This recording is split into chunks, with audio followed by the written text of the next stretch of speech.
that one already, but all right. But here's Bob's song. Cariboo has a whole bunch of dudes and a couple really cool chicks. Come here to learn, come here to teach. Mostly we come to bullshit.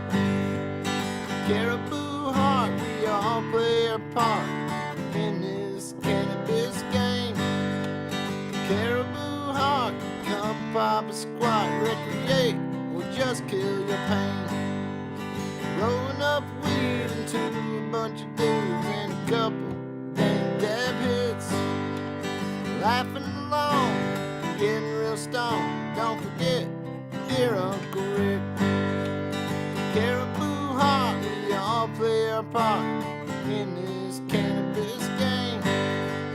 Cariboo Hart, come pop a squat, recreate, or just kill your pain.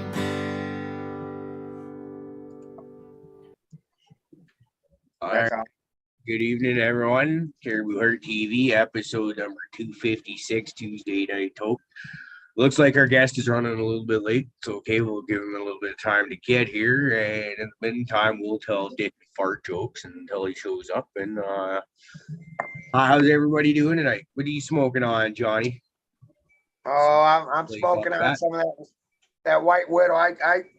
That Tuesday morning show got me this morning. I took a 3.5 hour nap. Then I got up, ate some cookies, messed up my gummies. I thought I started decarving them, went in about 25 minutes later, and they were still sitting on the kitchen table.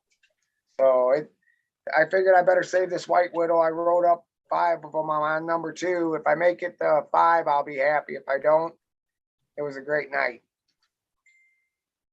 Johnny, when was the last time you made it through a whole show? Today, this morning. Yeah. Hey, well, no, not the morning shows, the night shows, buddy. The night shows. It's bedtime usually this late.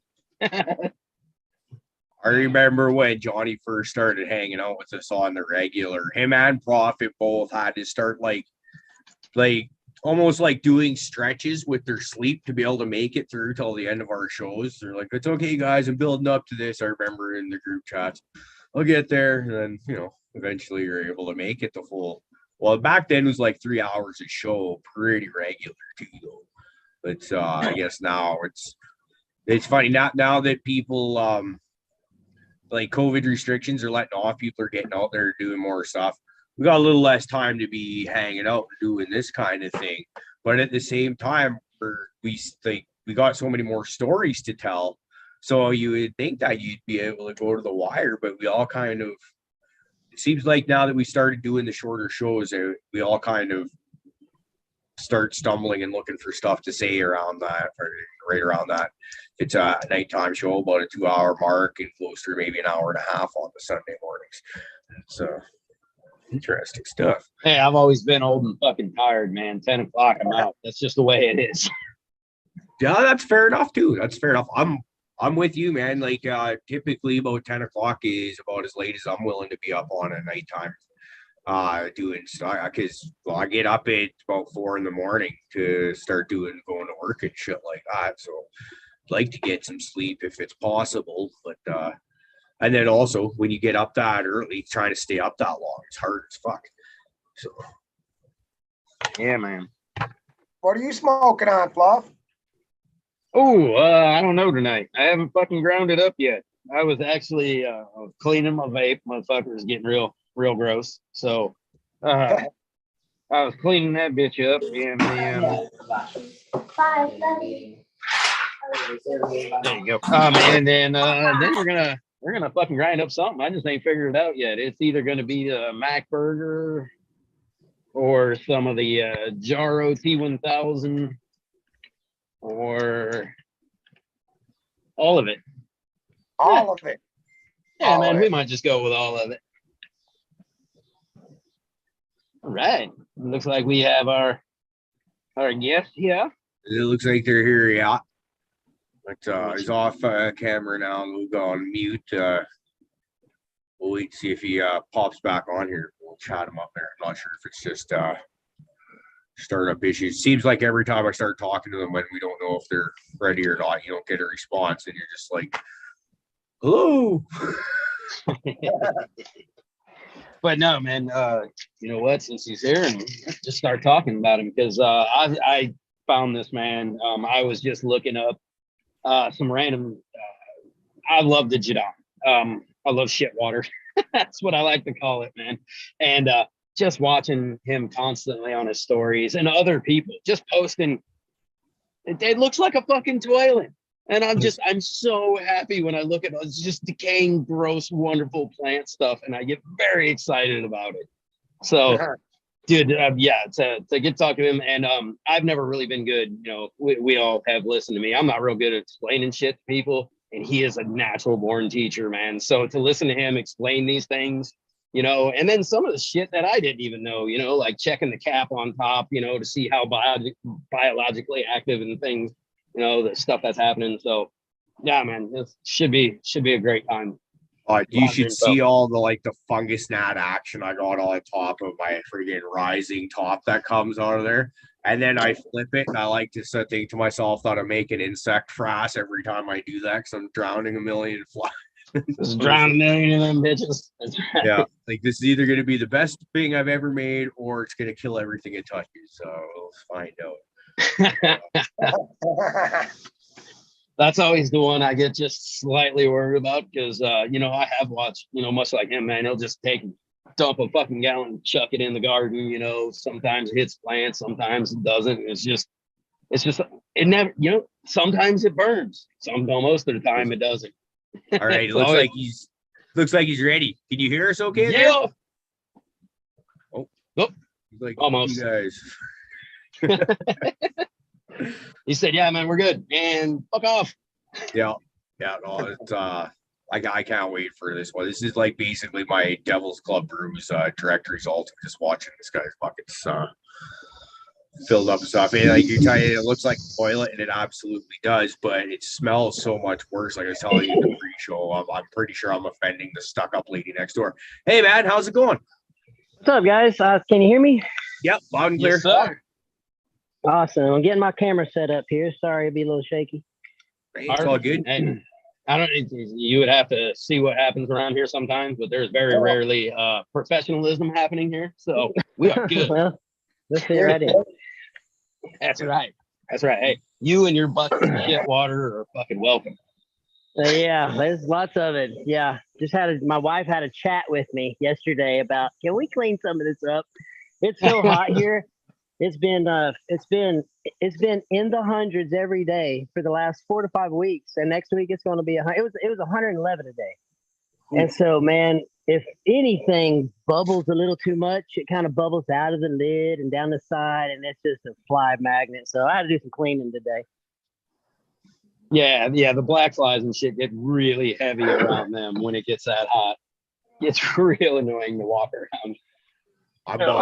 I'm really loving that, like, totally just sour fermented smell that I got going on right now. Every time, well, not every time, but every once in a while I'll walk outside, and today's a particularly hot day, so that's probably key to it. You walk out there and it smells like when you go to a bottle return depot and you just have that fermented sour alcohol smell. Eh? You're just like, oof, that shit's not ready yet. We'll let that sit a little bit longer, but yeah, I don't know. It's an enjoyable thought to me. Oh, yeah. So, well, all right, I'm ready. Sorry. Hey, it's all good. It's all good. We got nothing but time here. Today is actually my wife's birthday. And so we had a little cake in there earlier. My family came over, but I had planned this a long time ago. She actually just planned this little birthday party tonight because it was just kind of an easy thing. And I was like, yeah, go for it. It's fine. I do have this thing, though. I got no, so it's all good. I'm going to take her out this weekend is what I told her. But then she went and threw a party by herself. Hey, man, that's always the best way to do it, man. Throw your own party because you know I'm going to fuck it up. So you do it right. And I'll support you the whole way through. Yeah, when you both have two different ideas of awesomeness, it's often easy to fuck that up. That's my MO right there. So I want to get like right into Jadam's and organic gardening because I see Fluff looking at you and he's just got freaking horny look in his eyes thinking about it. Wait, like, where have you been doing the organic gardening thing your whole life, or are you one of those people that started doing salts and moved over to organics? Or Yeah, so I started my dad and my dad's side of the family owned a fruit market and grew lots of vegetables and fruits and stuff in Tahlequah, Oklahoma. And so I grew up getting to go to the store often, and then in college I actually got to work in the store and just, you know, farmed, did husbandry. It wasn't organic, it was fertilizer, you know, back in the day. But when I started growing legally in Oklahoma, I started using Fox Farm because, again, we're clueless in Oklahoma, right? Back 2018 August, I believe it was. We don't know what we're doing. We're feeding, at least when I'm growing illegally, I'm trying to grow with Miracle-Gro and creek water, and you know, that's it. Because I'm not going to look on YouTube. I'm not going to look up anything cannabis, you know. Yeah. So now, when it became legal, Fox Farm took over Oklahoma, and basically everybody grew at Fox Farm for at least a blast, you know, at least a grow and maybe a few. And I grew with it for maybe 2 grows, and then again, the reason I got into composting so much is to save money on soil. You know, I was like, man, it's so expensive to fill 2 10-gallon buckets. That's $25 now, you know, and I wanted to fill my plant count, which would be 12 total. So I started doing composting, and that saved me a lot of money. And then I got into just doing all kinds of organic stuff, just trying it. And now I'm at Jadam. Now, when you got to that your Jadam part, I mean, I love that shit, man. And it was just so easy. You know what I mean? And everything about it was like you said, all was cost savings, right? Because every time I flipped over a 20-gallon pot and had to refill the son of a bitch, I'm like, why do I keep buying soil when I know how easy it is to make it? Yep. So yeah, much the same way. I love your foraging, you know, like you'll go hit up them dumpsters and shit. Yeah, please, man. Fuck, you know, I love all that. Good. Yeah, it's easy. Yeah. It's when you cheap. start telling people and it's hard to fuck up. So it's impossible if you ask me.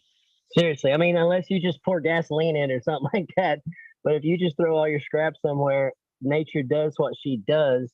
You just it will get to its one destination, which is, you know, plant available soil, if it, you know, basic compost, but it will get there. And there's many ways to get there. I mean, there's lots of fun ways and fun methods, you know, to stick PVC pipes in the middle to get ventilation and fun stuff like that. But if you just throw it on the ground in a pile, next year it's going to be all dark and humid underneath it, and it does what it does. We're just kind of speeding up processes and making it fun, really. Like you said, Jadam is so easy. To me, it gets boring. It really does. And so I'm like, well, let's do something else. And it really, if you have some creativity and passion, man, it just sparks things and ignites things. And a lot of people will see the things that I do, or like Marco's growing does, and it's just us having fun. Like you're getting to the same destination, but we're now trying different avenues and fun routes and seeing what works and showing it off and having a good time, really. You know, you make the Jadam, and see, I like to experiment, right? And that's like you said, that's one of the best things. So one of my favorite things is the early growth of you know, the high green early spring growth, and then the dead fall leaf or winter leaves, right? So those are the first things I get in a fucking bucket, and I get those working so that, because all of that is got, you know, it's got the growth hormone you want, you know, the old tree stuff that's just filled with every fucking thing you want. So those are the first things, you know, I like to get rolling. And then throughout the year, we like to play, you know, like all these growers, they're buying all these different supplements and shit. And I do the same thing. I just make up a different fucking bucket though. I'm like, well, let's see what fucking rose petals will do to the bush, you know, this time. Right. So that's right. And it don't cost nothing. Exactly. That's the thing. That is the one thing I think that's going to start selling people on this is that, so this year, let's see, since I ended my blueberry series thing back in March, I think it was, or February, right around there, I was like, okay, I'm going outside. I'm just going to go straight Jadam this year and really try it. That's what I've done thus far. I've done just my Jadam work as fertilizers for my plants and my garden, everything. And I've only used just my compost this year. I've gotten to a point, it's taken me 3 to 4 years to get to this point, but it's now where I'm like, okay, I'm trying to close a loop, right? My soil, my fertilizer, and my breeding continues to cycle through, and I bring new stuff in, things like that. But the ultra low cost of Jadam is what people aren't understanding yet. Economically speaking, it's a difficult time already. If it gets worse, I'm not here to be doomsday anything. I'm just saying, just understand that there are ways to grow your food that you don't have to go to a store and buy stuff. Like, you will be able to do things with your own mother nature in your backyard. And so that's the thing I think that people have yet to pick up on. You'll have to get past the stinky. You'll have to get past the work of getting your material, of chopping it up a little bit, getting it to processing it down into a way where it's faster for you. In a way, it's just not so time consuming. But those things that people don't catch on yet. Jadam is kind of seen, I think, as the weird stepchild of KNF that nobody really wants to talk to. They're like, oh yeah, that must be even weirder than KNF. And none of it's weird. It's just foreign to people, which, they don't understand the initials and acronyms. And I didn't either. When I first started, those were intimidating to me. I was like, good Lord, how many are there? Do I got to memorize everything? It's like, no, you're going to specialize in a few things. Like, you're not going to do like Chris Trump does everything. If you've got a farm, you're going to do everything. But if you're a home grower who has a job that I go to and have a family to raise, but I love Mother Nature, I love this stuff, I love what God has given us, and I love getting into it, just like most y'all do. Man, this the selling point of Jadam is its freeness. Just like you said, Fluffs. We're going to get to a point where you don't have to rely on any commercial person. And I'm not big pharma, nothing like that. I'm just saying you can be self-sufficient in your growing, even when times get tough. Don't worry, there's ways to grow food, right? It's just, Jadam isn't the scary, ugly sister. She's the simple, easy to get along with person. KNF is involved, and it takes a lot of working and mixing and things like that. And there's lots of different ways to do stuff. It's pretty and it smells good also. It makes nice, white, fluffy, cool things, and I love it too. Don't get me wrong. But I got to a point in my life where I'm like, what's the cheapest way I can do everything? What's the fastest way? What's the cheapest? I have 5 kids, guys. I own my own business. I had multiple businesses at one time. Right now it's 1, 5 kids and a wife, and I take care of everything I do, right? But I do this also. And I was like, I want to spend no money on this. It's a passion, but I can make it totally free and not be any kind of financial burden on my already financially burdensome family. It's a big one. And so this is really why I'm doing it. And, I'm also helping a farmer. I've discussed this once before, I think, on my Instagram page. I'm just starting to show it that I'm helping a farmer out now who had come to me before and said, I don't know if we've got enough money to spray my hay fields for fertilized hay next year. And I was like, how much you got? Like, how much do you need to spend? And he said around $3,000 to $4,000, and he's got to get a new sprayer too. And it's just like, okay, man, it all kind of hit the fan right now. And this is where a lot of farmers are. And you see what's going on all around the world right now with farmers. Man, Canada, you all had your time with all kinds of stuff up there. But, God, totally forgot what I was saying after I started talking about Canada and thinking about you and the truck drivers. What was I saying before that? If you can remember, I was rambling, wasn't I? Dang it. Ultra low cost of Jadam and stuff like that. Thank you. Thank you very much. I have short-term memory loss because I take this medicine called cannabis. We all fit that description. For real, dude. It will go like this. Oh, what? So anyway, help me out when that happens. So the ultra low cost method, I'm helping a farmer out, and he's trying to figure out how much it's going to cost him. It's going to cost around $5,000 probably total to try to spray his fields and get equipment. And so anyway, he saw my Instagram. He lives in the same town I do.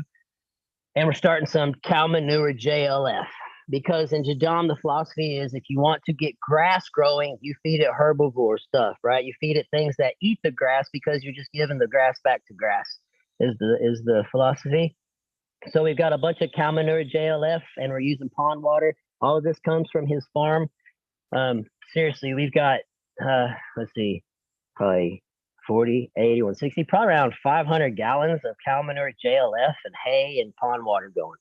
And we're going to use that for fall spraying and spring spraying. We'll also be making Jadam microbial solution to add to the buckets. But yeah, this will be the first time I'll be helping an actual large farm. It'll be about 40 acres of hayfield that we'll start with.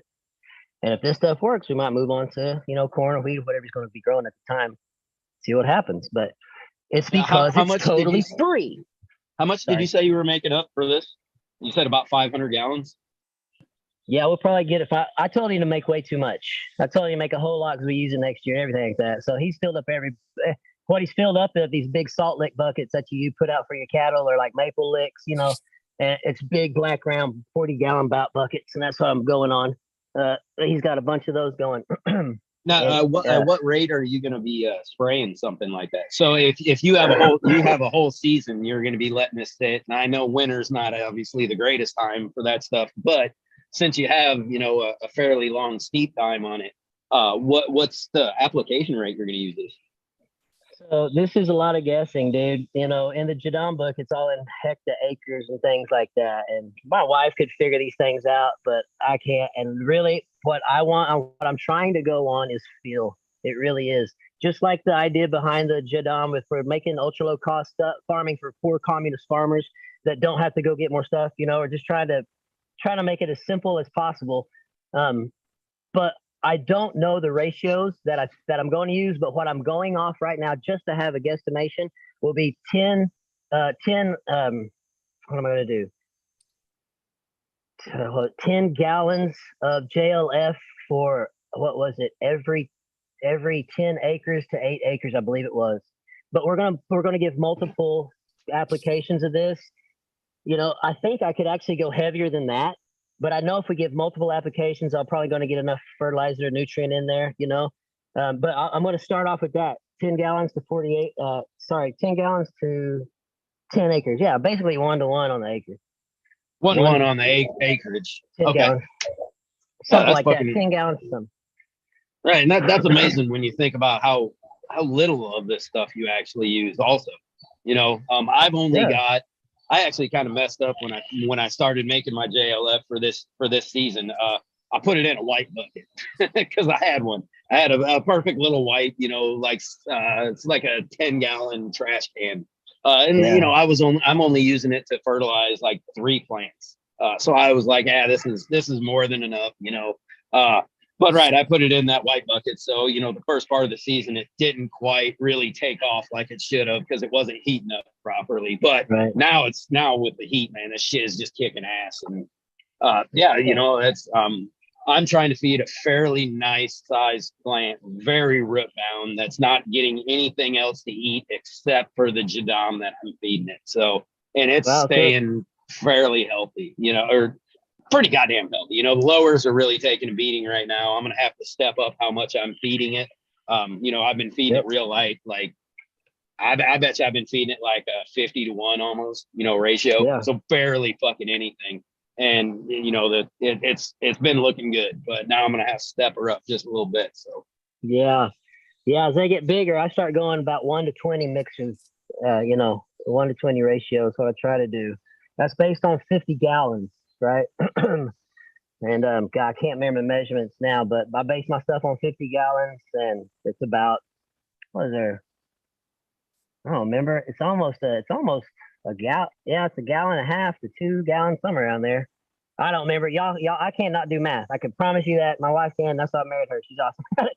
Right, but you know what? You garden probably actually I've watched it. You garden a whole lot like I do. You grab the right size container that you use all the damn time that has the right measurement for what you're pouring it into, and bam, that's how I do that shit. And like you said, by feel, man. I love fucking gardening by feel. I am totally by feel. I measure nothing, right? I mean, with like when I'm mixing, when I used to use fertilizer, or when I used to use nutrients, organic nutrients, I still measured nothing. Like it was just like, okay, I'm everything is based basically around a tablespoon or teaspoon, and so 5-gallon bucket, you're basically gonna use about a tablespoon or something.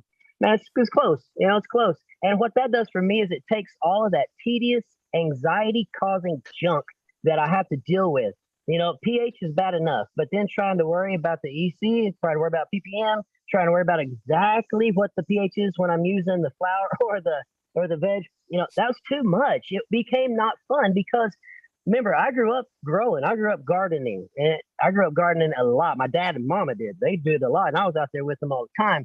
And that's what we ate in the summertime was straight from our garden. And I grew up watching them, and it was all field. There was nothing. It was just, it's time to pull some stuff. Let's go out there, get weeds. These things are looking good. It's time to plant other rows of things. It was just filled by the time of the day, the heat and things like that. And I loved it. And so maybe it reminds me of my growing up times, but there's a piece to it that it brings me. And that's why I do it.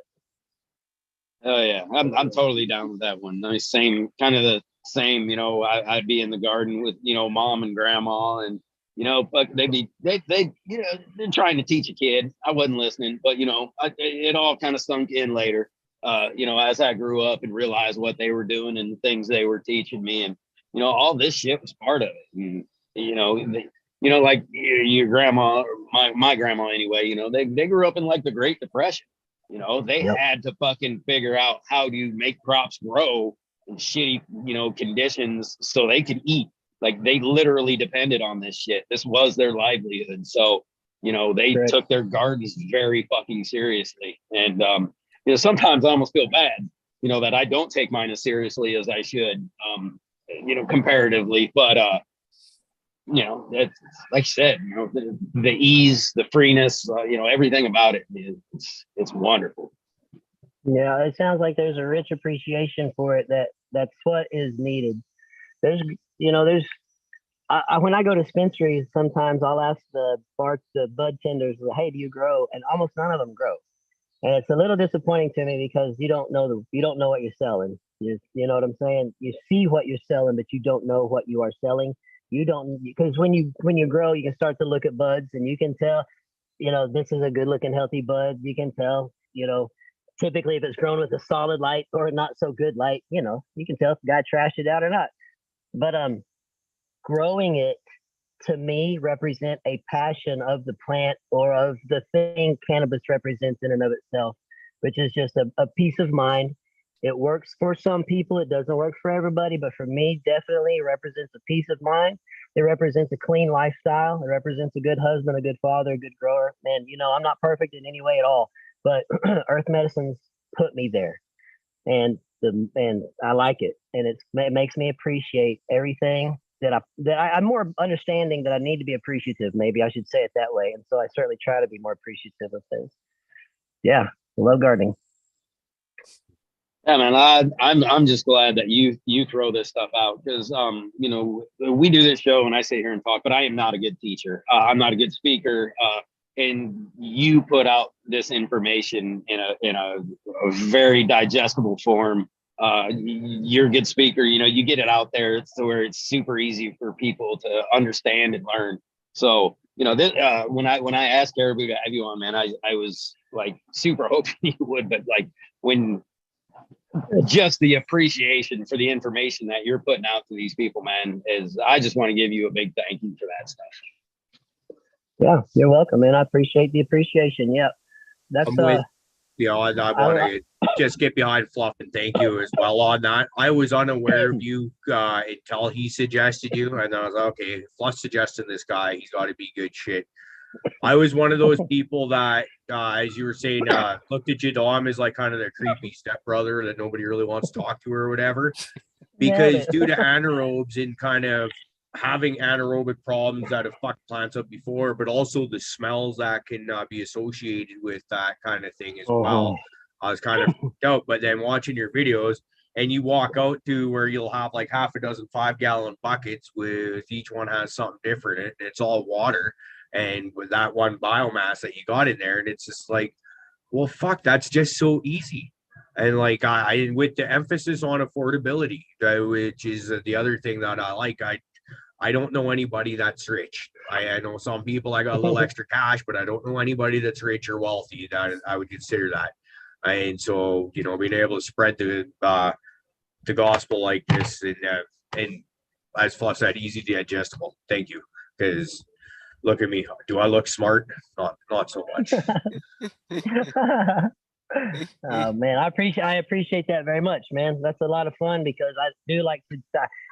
I'm passionate about it, so it's fun to teach it, and so it's also fun to hear people that enjoy it. So thanks, guys. I Yeah, man, appreciate that. I could stare at ugly buckets of toilet water all day. So keep reposting that shit. Everybody else, man, who's sending you his buckets of shit water, I fucking love it.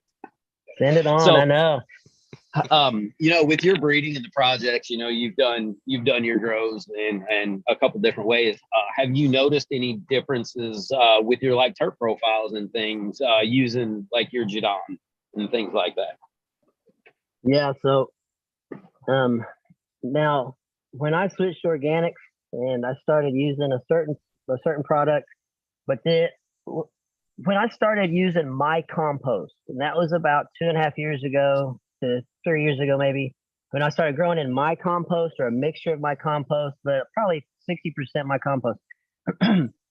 That's when the blueberry muffin from Humboldt County came my way, and I grew a clone of it in my soil, and it was the terpiest thing I'd ever tasted in my life. And that's what set me off on this blueberry run that I've been doing for the last few years now.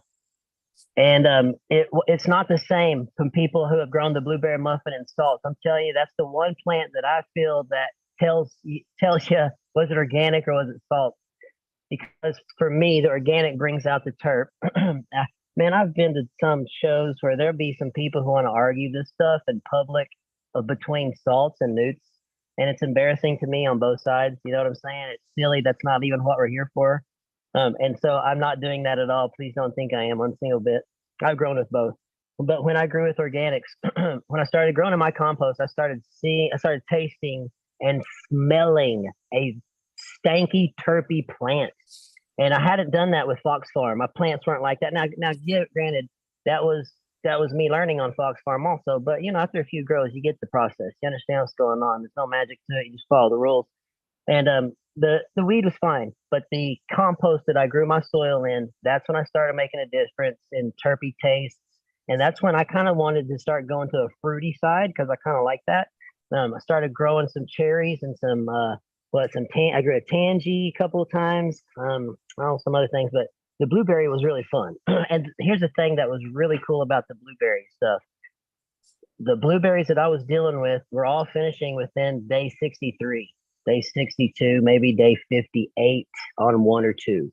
And so that early finish was something really attractive to me because the longer it goes in flower, the more I'm going to mess it up. Is what I feel. And so I like to veg my plants maybe 2 months, and I don't like them all big and crazy because it just gives me more opportunities to mess them up. I really feel like that. And so then I like that quick flower time too. It's just letting that plant do what it does without me interrupting so much, I feel. But that early finish time and that terpy taste came from my compost. So yes, the long answer is yes. I did notice the difference when I started growing in good soil compost. The only compost. I mean, I call it soil because it is, but it was made composting methods, if you will. But it's soil. It's what it is. You know. Yeah, man. I'm sorry. Go ahead. Yeah, it's soil. So some people call it compost, but I call it soil all the time. That's what I feel it is. Go ahead, Flo. I was just going to say that same thing. I mean, I've many a times planted in nothing but compost, used plenty of fucking compost. As a matter of fact, like 90% of my stuff is just earthworm castings and compost and then like rice hulls just to get a little bit of aeration because that shit is compact as fuck and holds a lot of water. So you gotta cut it a little bit with something, you know, just to give it that aeration. But yeah, man, like, yeah, 90% compost or, you know, worm castings is pretty much what I planted. Yep. That's yeah, I found that it doesn't take a whole lot of like soil mixture and stuff like that when I'm using compost because again, I use a lot of broken down fruits and things like that were healthy, but of course they're broken down at the time, but they're loaded with the proper NPK. You know what I'm saying? The proper NPK is already in the plants and the fruits and vegetables I'm putting in. If they weren't, they wouldn't have grown. They would have been already messed up and they would have been chosen to be in the fruit market to begin with. So I'm not saying that all the stuff I use is organic at all. I'm not saying all the stuff I use is pesticide free. I can't know these things. And if I lived in a perfect world, they would be, but I don't. I'll be using what is available. And once again, that is a Jadam philosophy, to use what's available, use what you have. Things, remember, we're going to the same ending. Just there's lots of different methods to get there. Like IMOs, YMO3. I make an acorn IMO3. A lot of people can make walnut. You can make hickory nut acorn IMO. Lots of fun, different ways depending on what's growing in your yard, right? So use what's available. That fruit market's available, and I eat the fruit. Why am I going to compost with it? Right? You know, I eat the fruit. Everybody's like, a lot of times I'll hear people say, "Oh yeah, you eat the fruit." I'm like, heck yeah, I do all the time. If it's good, I'll eat it. I'll feed it to my family. I have lots of kids. I have no pride in it. It's good food. Thank you, God, for the food, right? That's how I feel. But why not grow my food in it if I'm eating it? That's how I feel. And if people have, you know, a issue, it's like, well, that's probably got pesticide on it. Well, it does. And right now it works for me. But right now I can't get away from Monsanto 100%. You know, I was reading something that showed like 80% of our food that gets tested has Monsanto test in it. Like, that is crazy. And I don't know the specific chemical, but I'm just saying Monsanto for that chemical. Glyphosate. That's it, correct? Yeah, it was something like 80% of the food and like 90% of the human population test positive for fucking glyphosate. I was like, golly, that is unreal. Yeah, it was something like that. I don't know. I'm not, like you said, I'm not 100% on those numbers, but I know it is staggeringly large. Yeah, it's and that was just I saw something on that on like Instagram just within the last couple of weeks. I believe that's just a disgusting thought. And then you hear all the shit from their end saying that no, we don't cause cancer and stuff like that. But like when Bayer bought out Monsanto and you start hearing about all these cancer lawsuits going at them, they start handing out like $80 million at a pop to people that are going after them for fucking cancer. With all of the money that you got behind them, if it's easier to be paying people fucking $80 million at a pop kind of thing, like, I don't know, man. It's like, fuck those guys. It's easier to settle out of court. That's what it is. And instead of going through the whole process, it's easier just to settle. And that's what they're doing. Instead of going, that costs billions, I'm sure. So they're just settling out of court. But yeah, that's rough. I, of course, have used pesticides. I have used Monsanto Roundup as a kid. I remember spraying some on some grass along the road many times, as a matter of fact. But this is what I'm trying to get away from. Again, I'm not rampaging any political vein whatsoever. I'm for me. This is what I want. I want to close my loops on my own little plot here, as many as I can, right? If I can get more little chickens or bunnies or whatever, you know, I just keep trying to get a little bit more. And that's what I feel like. Like, you guys are in Canada. I feel that you guys are in weather conditions that are much more dangerous than I will ever be, right? And it's like, my point is this: people who go through your experiences more than I do, it would almost feel like Jadam practices are almost more easy for you because your weather conditions can get so tough. And maybe I'm totally misunderstanding where you're living, but I would assume most places up in Canada can get kind of rough. We get some snow and it gets cold, you know, but I've always got a good fruit market to go to, whether it's cold or hot, you know. But I would like to have enough stuff canned that I'm eating all my own stuff for a long time. You know I can't go forever, but relying on my own things and just getting out of the chemical-y stuff, getting out of farming that requires you purchasing something to farm, right? You don't need to sell me anything. I'm good. And a lot of reasons you see, like you were talking about anaerobic and aerobic, a lot of times you see people bubbling their teas is because you buy that stuff. You buy it, you brew it, it makes cool bubbles, and they sell an event to you. You don't have to do that stuff. You don't have to bubble it. You can put that junk in water, stir it up, pour it in your soil. They're all good to go. You're propagating more microbes by bubbling them, yes. But you don't have to have this method. It's not this commercial brand, sell me, I'll follow this thing. You don't have to do that. Remember, we're getting to the same place by all these different methods. We are breaking down organic nutrients into plant available form through some process, however it can be. And so with Jadam, man, it's just with Jadam, we can remove so much stuff. It's so easy. it makes gardening easier for me. Yes, there's a stink to it that is not going to go away, and that's what separates the men from the boys. After 6 months of JLF in a stinky bucket on a hot summer that's been 100 degrees for 5 weeks, I opened my JLF. I opened that JLF bucket. Where's it at? That one? My neighbor can smell it. It's hot. Mikey, he grows cannabis though. He grows my genetics in his backyard. I give him all kinds of awesome tester stuff.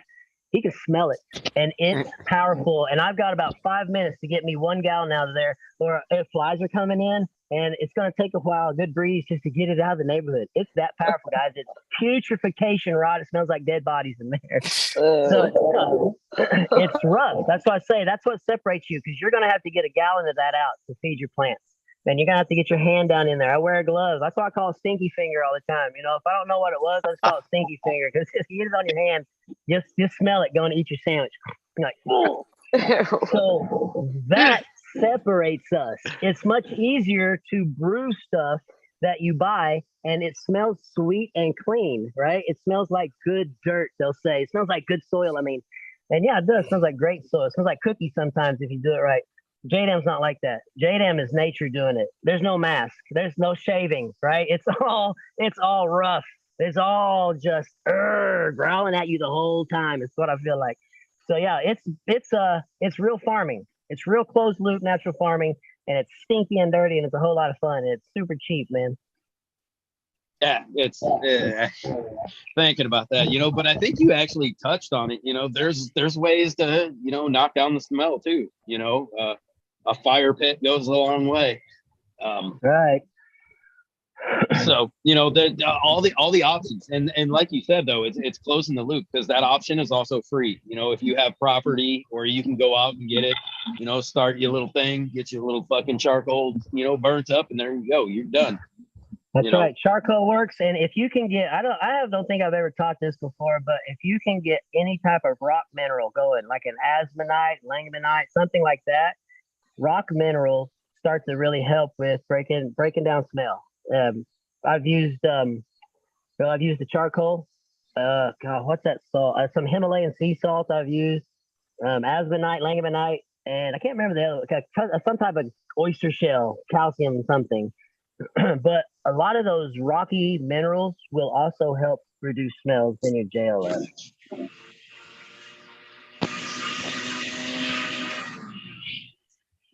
Don't you just flush the toilet?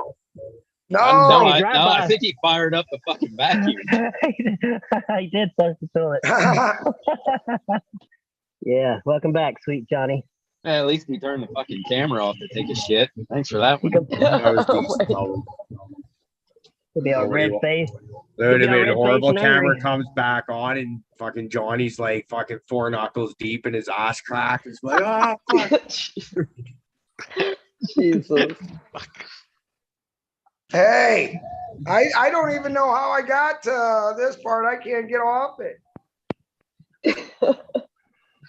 So, you know, you were talking about like the IMOs. I kind of laughed because I don't think I ever make it past 3 because I find that's a good stopping point. I've got enough microbes and I can use that whatever I want. So I usually don't take it any farther. And when I try, most of the time I fuck it up. So it goes sour. So I like to stop at 3. 3's good. But I also, you know, you're spraying your JDMs, and I haven't fucked around with that yet because I just haven't got around to like straining some out so I can get it in my little, you know, because I'm not gonna spray a whole bunch, you know, it might just be through a pump sprayer or something, you know. Yeah. I just don't have all the stuff set up so I can do it right now, but plan on doing that. What kind of benefits have you seen from spraying that stuff? Yeah, so I have a tester plant that volunteer, we call it, plant that it came up from seed last year from some breeding projects I did. It's called the breath line that I did. And it's either what's called a killer breath or it's a TKLB. And one of those 2 strains, I don't know which one, I'll know after flower. But it grew up with the crop cover. Crop cover got about 1 foot tall. And I kept seeing about 4 fan leaves at the top. That's all that would ever show. And it just kept growing and growing. It grew almost 2 feet. And it had 0 branching on it when I cut all the crop cover down. and it just had 4 top leaves, man. That's all it was put. It was not growing anything else. It just kept stretching the stem on it. That's all it was doing. And so when I cut all that down, man, it went poof, and it just got fat and big. But what I was doing the whole time was, like you said, in March, you know, leaves are available. And there's other new bamboo shoots. There's new stuff growing up that has lots of growth hormone in it, things like that, like you were saying. But dang, what was we talking about? Fuck. I can't remember what I was talking about. Growth hormones and new shoots. Yeah, talking about making up a new bucket for the start of the season. There you go. So when we make up that new bucket at the start of the season, I'm trying to figure out, like this year, I try to figure out what does 1 month JLF do to a plant when you dump it straight on it, right? It did nothing. It beefed it up, if you ask me. 2 months, dump it straight on, nothing, beefy. 3, 4, at 5, I think I burned it.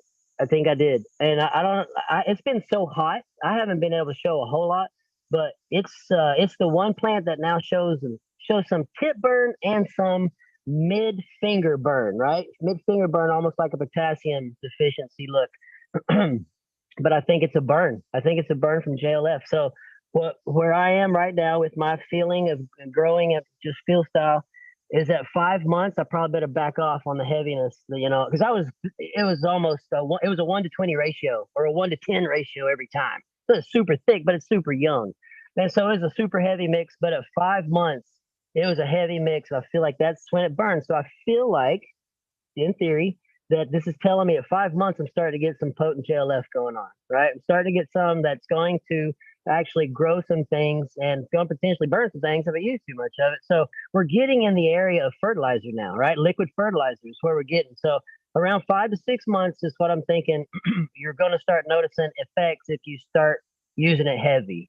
And after, you know, the winter and fall, winter, spring goes, you know, when it comes back around, I'm JLFing it at 1 year.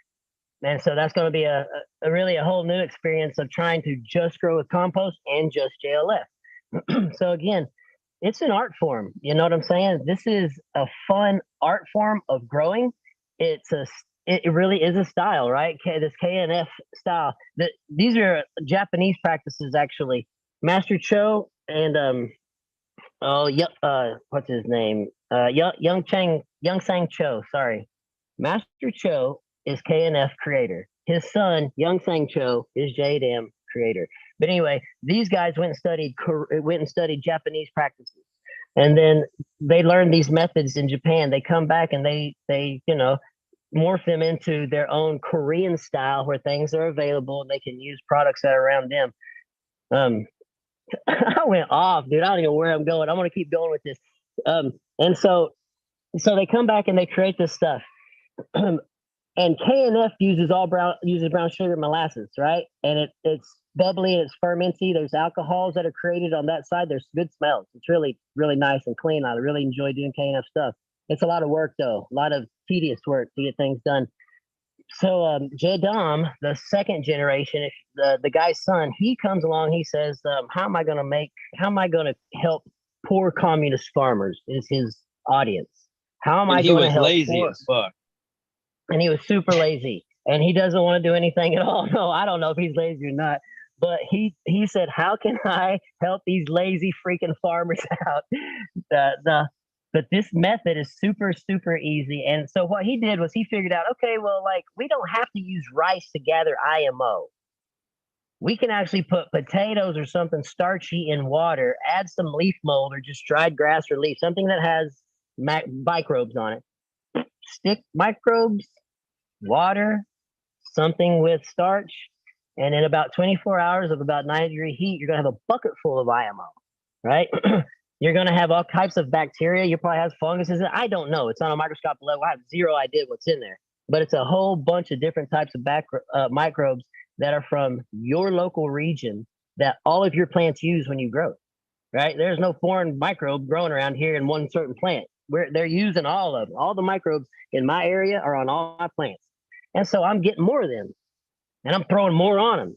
You know, and so that was his idea to create Jadam. How can we go ultra low cost, use only things that come out of the ground from Mother Nature? And he was helping poor communist farmers create an ultra low method of farming, not because it was cool, but because that's how they have to live to sustain life. They've got to grow their plants, right? There's nobody giving them anything. There's places like that in the world. We're not used to that, but it's a fact. And so these methods are for those type of people. And so there's a deep appreciation for Jadam in my heart. Because I understand that background. I have never been persecuted whatsoever in my life. I'm thankful for that. I haven't lived a tough life. I get that too. That doesn't mean I can't live a thankful life and I can't be appreciative of things that go on around me and that other people have to go through things. I can feel those things. I can be appreciative of what they have and I can try to live a better life on my side for that. And this Jadam practices, it helps me be like that. Because I struggled with anxiety and depression for my whole life. I didn't even know I'd struggled with anxiety and depression until I was 40 years old, y'all. In and of itself, it's kind of sad, but it's a good thing that I figured it out, right? 40 years of my life struggling with anxiety and depression, having anxiety attacks, always thinking about death, always on the dark side of things, always saying, well, it will be good unless this doesn't happen, you know, just always trying to tank it, always trying to be like that. And I didn't even know I was like that until I got my doctorate a few years back. And when I started it, I had to go through all these psychological testing. And the result that came back was the number one issue with you, Mr. Burgess, is that you think about death too much. That was the first time I'd ever thought like, okay, that's weird. Leaving that meeting for a week, I realized I do think about death a lot. I take things a lot to death. I take it to its extreme end, and it's false thinking. It's anxious, anxiety-inducing thinking. It's good thinking in the sense that it helps you be aware. It helps you think in the future a little bit. But if you don't get control of this stuff, it's going to tank your life. And so I started tanking, y'all. And my wife, thankfully, told me, go do some counseling, just figure some things out. I was drinking way too much, taking painkillers. And the reason I was doing all that is just to give me one moment of peace. One moment of peace. And then all hell breaks loose too, you know, because I'm drunk, I'm blacking out, whatever else. On August 26, 2016, I stopped everything. I cold turkeyed everything I was doing and began to smoke cannabis because one of my neighbor friends gave me a bud that I saw in his dresser. The only person that knew I had a bud was that guy. My wife didn't know anything. But August 26, 2016, I stopped drinking. I stopped taking painkillers and whatever medicine they were giving me for anxiety and depression. And I just used cannabis for a year and a half. It was the worst years of my life because I was going through tons of emotion and reliving junk and having to deal with what crappy, awful feelings feel like, right? It causes anxiety, having to feel those things. And it was a rough time for me to go through. It took me about a year and a half to get to a place where I was like, okay, cannabis is actually bringing me a little peace. Like, this is freaking awesome. It is medicinally starting to work. But it was not this healing medicine like you get from a doctor that takes this yucky feeling away from you and you say, oh, I feel good right now. And it whoosh, comes back at you real quick. Cannabis was a lifestyle that began to say, dude, you got too much stress and anxiety going. You react irritated too much. There's no need to expend that much energy on something your child did. Freaking, he's 6 years old. Cut him some slack. Yeah, it pisses you off, but you were a piece of crap kid too, if you think back about it. So cannabis got me into this mindset of, man, there's a better life. Guys, there's a better life. We have been created in a way that there are ways that are good and healthy for us to live. And there are ways that are poor and destructive for us to live. And we've all probably been through both, right? We probably stepped in both lanes a lot. But you do know that there are lifestyles that can bring you mental peace.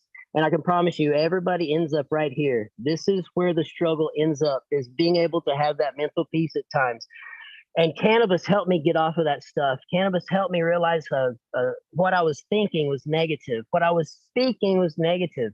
This has nothing to do with religion whatsoever. This has to do with understanding how your brain and your body works. And cannabis balanced me. I lost 80 pounds. My blood pressure started to go away after about 6 months. My imbalanced high blood pressure, totally balanced. still balanced. Haven't taken a freaking pill of any kind since August 26, 2016. And I understand people have to take medicine. I get that. This is for me. There'll be a time I have to take medicine again. I get it. But for now, I'm able to do this. And man, I just was released. There was a peace that came upon me. I still have to fight for that peace. Don't get me wrong. I fight for it every day. It matters what goes in my mind. It matters how I treat people. If I feel helpless, I help people. That's how you start getting. That's how you start getting past that depression, anxiety. You start looking outside of yourself, and you start seeing how can I help other people. All of my teaching and stuff stems from that right there. And when you say those things to me, like at the beginning of the show, that brings me peace. That's what I go home and sleep well with. I'm dead serious. I have a passion for it, and I don't care if people think I'm weird when I talk because I get a little kooky about it. I have freaking passion because I lived on the dark side for a while, and I don't live there anymore. And cannabis was the reason why. And so I'm super passionate about all of this. Back to what we're talking about. Jadam makes me compassionate, makes me sympathize even more. And I enjoy it. I don't mind being stinky. I don't mind the flies and the yucky stuff because you know what? This is freaking easy. This is stupid and it's easy. And I waste a lot of my family's money buying stuff that I don't need to buy. And so doing this JLF helps me get in this mindset and it helps me live this way. And I am not perfect. Please don't get me like that. But I was, like I said, I was in a bad spot and I'm in a good spot. And I want people to be in good spots. Your mental health matters to me. You as a human matter to me. I want you to be happy. I want you to have some peace because I know there's dark times for everybody. And you might be in a dark time right now, but I want you to have peace. And man, I'm here for that. And I talked to a lot of different people. And I don't know if I help a lot of people or not, but there are tools that you can have in life that help you with your mental state. Understanding your brain is like an organ. And if you don't work it out, it will go unhealthy on you. And you've got to practice what you think. You got to practice what's going on up here. What are you thinking? How are you thinking about others? Are you playing out stories in your brain that don't need to be there? Are you thinking about things that after you're done, you feel tight in your chest and you got to take a freaking deep breath? Have you thought about it? Because it's like, God, so much stress going on. You know, that's your body reacting to the stress you're putting in it. Whew, gives me stressful thinking about it almost. Living a good life is part of Jadam. I love it. Being a good gardener is part of Jadam. I enjoy that stuff. And I like hearing you guys say the passionate, how easy it is. And I talk too much. Somebody else start talking. Uncle Rick, talk to me. I haven't heard from you or Green Goddess yet. I heard Sweet Johnny go to the bathroom, so that counts. Well, I got to say, it's a pleasure to meet you, my friend. And thank you so much for sharing your story. I was just curious, is there certain cannabis that helps you more with anxiety and depression? Like sativa, indica, that kind of thing? Yeah, so it's edibles. It's what helps me. It's the processing through the liver, right? I've told my wife that when I don't know how much milligrams of edibles y'all eat, but I dose up pretty hard. When I hit 600 milligrams of edibles, then it feels like a painkiller and it's all natural. It's not addictive. I don't crave it to get my peace back. It didn't soak my dopamine reactor so much that my dopamine is no longer wanting to flow anymore, right? All those things don't happen with cannabis. But at 600 milligrams, I take 300 every single day. But on the weekends, I'll dose up even higher because I want it in my system. It helps me mentally. But yes, edibles helps me the most with anxiety and depression. And what about RSO? RSO is very good for it. There's certain ways to take RSO, you know, and RSOs that I've had can be so bitter to put it in my mouth. Even edibles can be cannabis bitter. You know, if I eat 600 milligrams, you gotta eat gummies, as big as your thumb. You know, you gotta eat 5 or 6 of them, and you get the bitter taste. So RSO just pulls that bitter taste a lot. Whenever I try to put it on like bread or something, you know, like that. So I just go with the gummies right now. Yeah. This show is all about you, but if you don't mind, I'd just like to take a moment to give everybody an update on my buddy's son who suffered a serious accident last fall. and ended up paraplegic. Oh, God. Since he's but there's a happy parts to the story, and so we've been treating him with RSO now for quite a couple of months now, easily. And I just wanted to give an update in that God has helped me. What I told you about it this morning. Oh yeah. So it was about it was precisely 6.5 months ago that he had some surgery to take nerves from a part of his body and put them into his arms. And the doctor said it would take at least 9 months before we can expect any reaction. Well,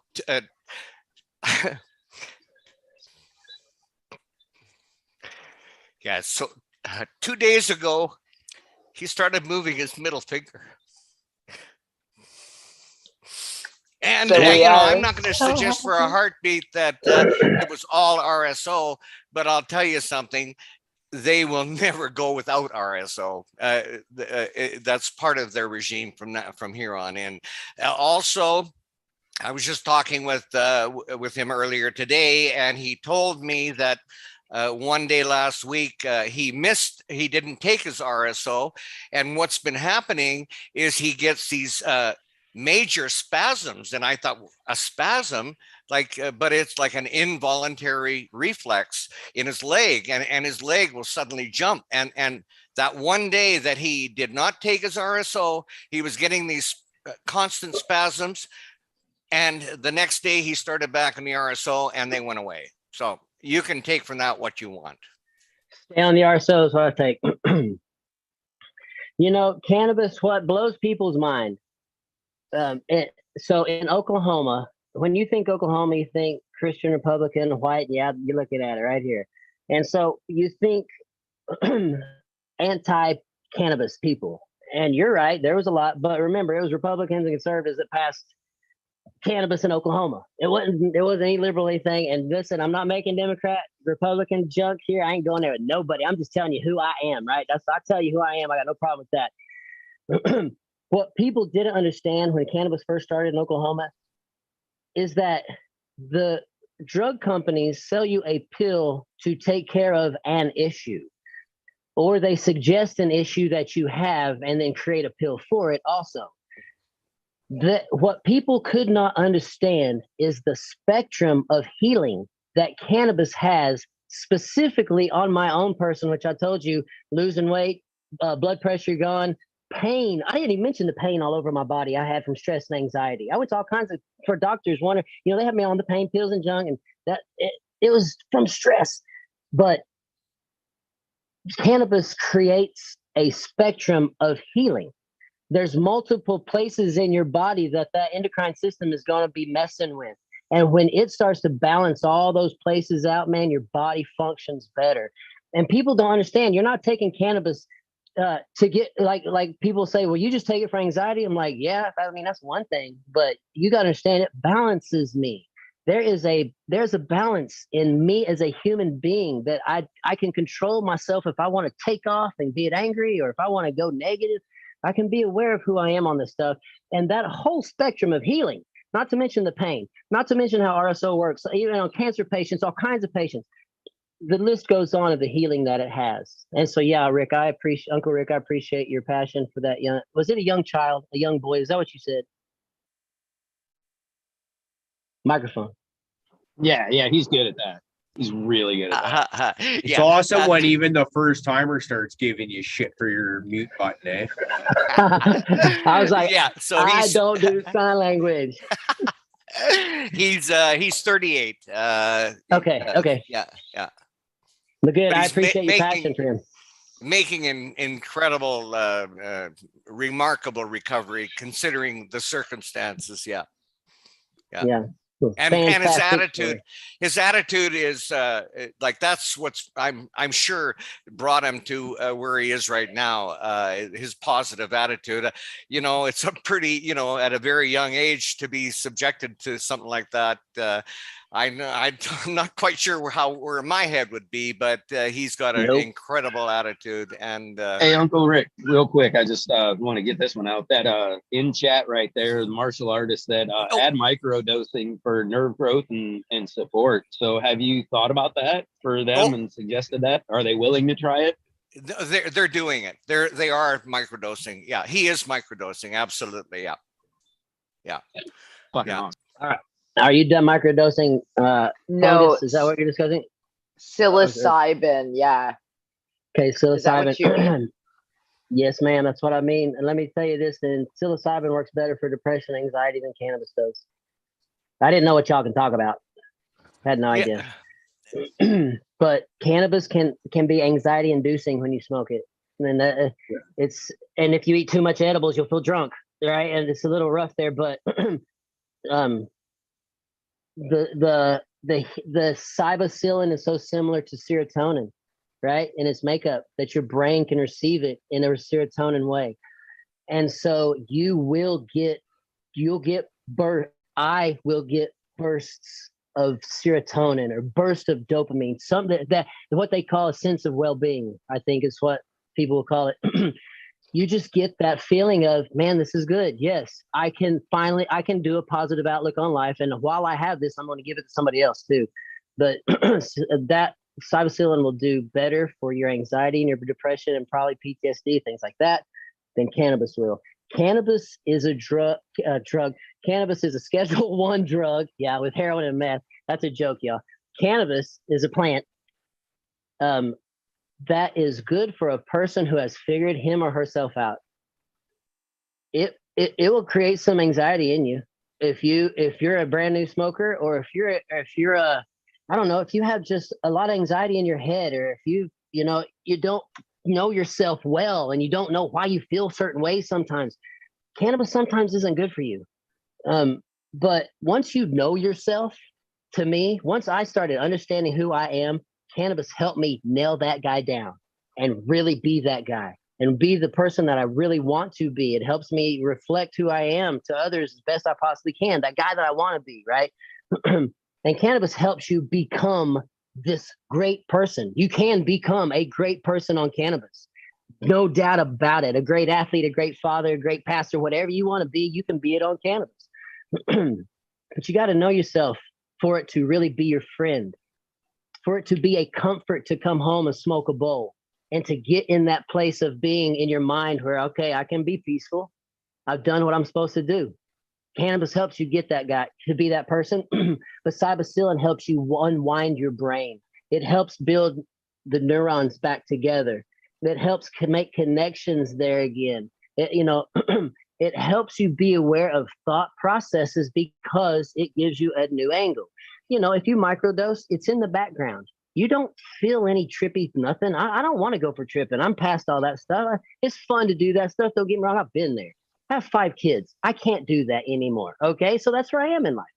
So a little 0.25, 0.2, maybe even below. I hit that all the time with 300 to 600 milligrams. And I mean, guys, that's a freaking drug that people would talk about, makes you feel good. It is earth medicines that are putting you on a level of balance that you just feel right. And man, I'm telling you, I agree with you 100%. Mushrooms, cannabis, earth medicines are the way to go if you can go with them as long as you can. We're all going to get old. We're all going to have problems. But go as long as you can. It'll be a healthier life anyway. The way it was once explained to me, it was like cannabis can help us cope with situations like depression, anxiety, and PSD. But microdosing psilocybin makes you maybe want to address that. Like, what what makes me depressed, or what is the root or the cause, and it self-analysis. I mean, that's what I've been finding myself. Not everybody's the same, but that's what it's just making me more think more about, you know, maybe things that went on in my past that may have been traumatic, and try to deal with those specific issues, as opposed to just you know, smoking a joint and putting yourself in a good headspace. I agree 100%.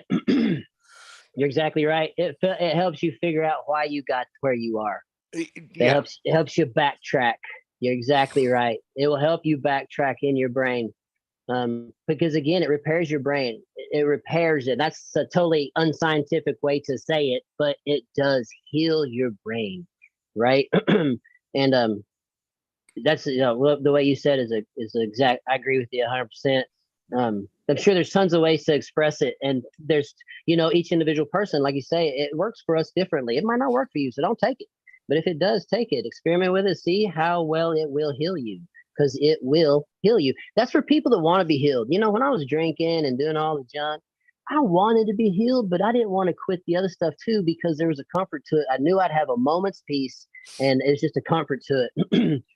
But I think you hit it on the, I think you hit it on the head right there. You know what is you have to want to have that change. And then once you do, right, you don't, you know, like you said, man, when we were 18 and stuff, right, taking a fucking quarter of mushrooms is a great time, going down there doing your shit. But like, yeah, I'm an adult now. I hurt now. I have to hold a job so I can pay my bills. I got to make sure, you know, my garden's growing. So I got time for all that bullshit. So yeah, man.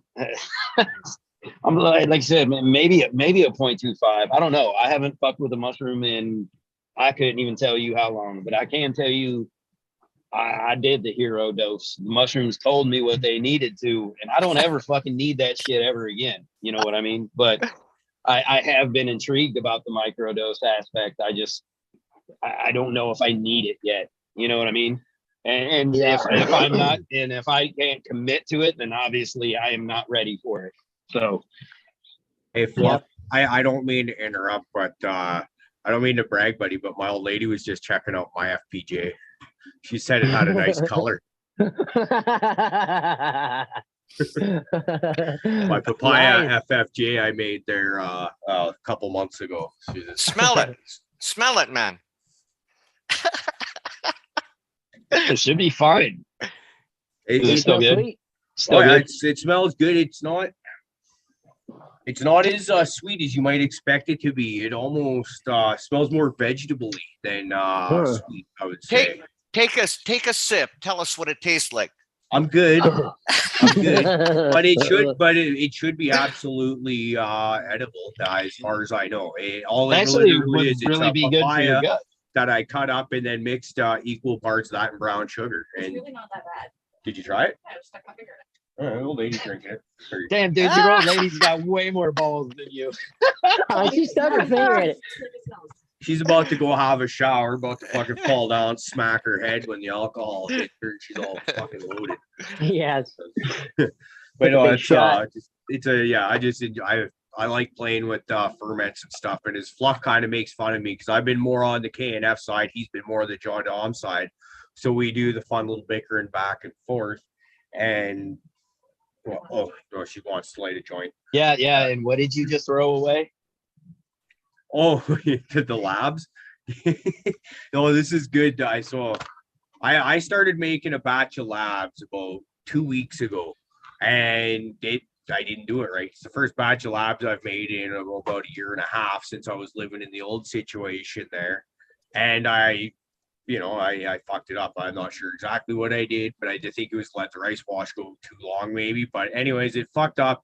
It smelled funky last week, and then we went away for the weekend because it had a bit of that cheese funk, right, but not terrible. We come back, and yesterday morning, I look under the counter, and I noticed it's like, fuck, it didn't work out, and it smells really ripe when I open the counter. I'm gonna have to deal with that, but I shut the cupboard first because fuck that, I'm not dealing with that now. Well, 5 minutes later, I'm talking to her, and she's giving me the go fix that talk, and I was like, So I go and throw it out in the community dumpster, right, that we have, because I'm living in an apartment complex type situation. And just as I start walking away, I go like, oh, it's like 90 plus degrees all week long, and it doesn't get picked up and emptied until Hot Friday. labs in a dumpster. For the hot fucked up labs, though, that's worse. That's some stanky dumpster. I can promise you that. That's nasty. That'll make you throw up. I'm afraid to go anywhere near it, but in the part of me, like I got to take the garbage out no later than tomorrow. I've been avoiding it like a motherfucker. I should have just did it first thing this morning when things were cool, didn't have much, but now I'm kind of curious. I'm gonna do and just like slowly work my way to the dumpster and see how far I can get from it before it just reeks. And then I'll do it again the next day. And yeah, when you go in your apartment and sit down on your couch and you're smelling it, it's gonna be rough. Well, it can't be any worse than what I got going on out back there, because that was what I did. Was I made some Devil's Club FPJ, and then all the biomass and sugar and stuff like that, I just filled the bucket back up with water, and I was like, well, let's see what happens. And like a lot of this was inspiration by just watching what you do, just filling your buckets up with stuff. I don't ever see you add brown sugar and shit like that to them, but I feel like experimenting. But now you can definitely tell there's alcohol going on in there. And yep. past that, maybe vinegar, and we'll see. Yeah, just let it go to vinegar. You still use it, mix it in the other stuff. I mean, it's how nature does it. Again, the thing about Jadam is they're the good and the bad are one. There's one of his little philosophical things, and it's all about balance, of course. But the good and the bad have to work together for the balance. You're going to have bad stuff in there. So when that lab goes bad, use it. That's Mother Nature breaking it down in a way that just didn't go right for you. It didn't take that path you wanted. It's going a different path. Right? See, I'm glad you said use that, because I did. I poured a bunch of the liquid and oil from that into the Devil's Brew bucket that I got going on. Because like I said, at this point, I've got nothing to lose. I've got outdoor plants that I care, not cannabis, but outdoor plants that I, in my area that I can pour it on. Some of those over there, I don't care if it burns them, as you said, it might happen at some point in time. It will. Or, maybe I've come up with something that really is beneficial. Who knows? It's like he said, fucking use it. Anytime I get anything stinky, fucked up, that was supposed to be like for my indoor cannabis garden, it just goes right to the outdoor garden, usually on the compost pile. But because it's probably got a little ways to go, is why it's fucking stinking. So it needs to go out in the compost. That's always been my opinion on that one. But that's right. Hey, one thing I was thinking of in the Jadam book, we're talking about microbes helping your guts. They take leaf mold soil. So like leaf mold soil, all that means is like when they say take leaf mold soil, put it in water, and then add potatoes, and you make JMS. Leaf mold is just picking up leaves or grass off the ground. It just has some bacteria on it or whatever other IMO might have. Golly, talking about bad stuff, talking about labs going bad.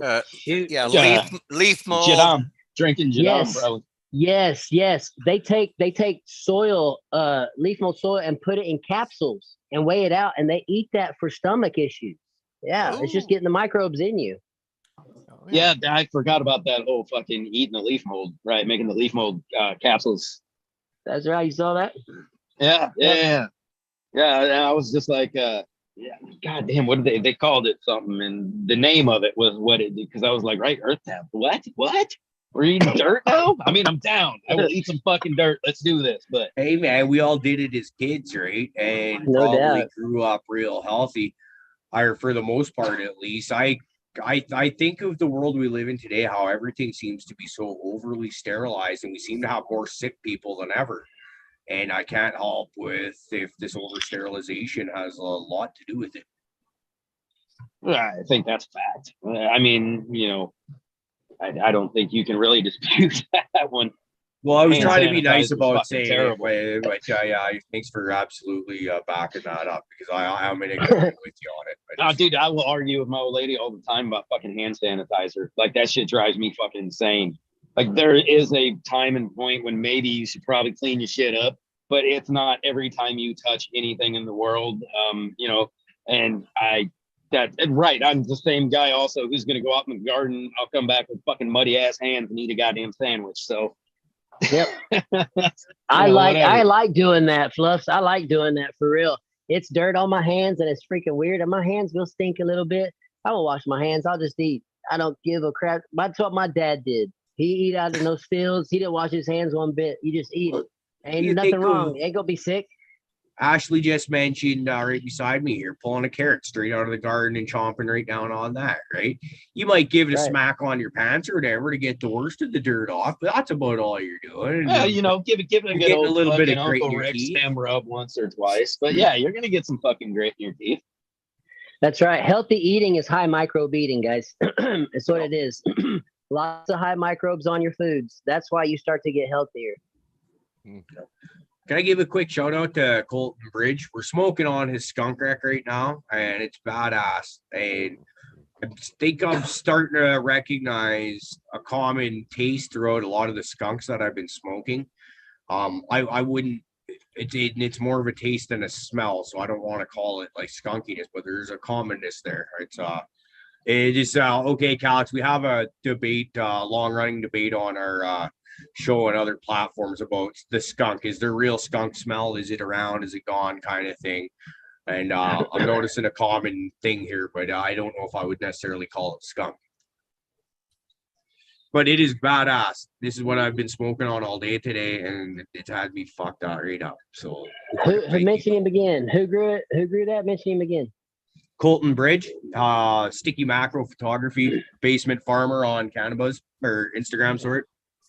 Basement farmer. All right, cool. Great guy. He's the guy working on our website right now.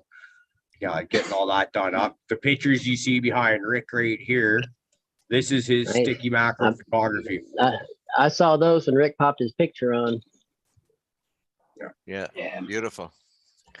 So, well, speaking of some strains and stuff, right? Now we know you're that Jadam guy, but you do your fair share of breeding and things. You know, you had the Blueberry Project. You want to talk a little bit about what you got going on with your breeding projects? So what I did was I started with two creations. One is called Blueberry Squealer, and the other is called Blueberry Breath.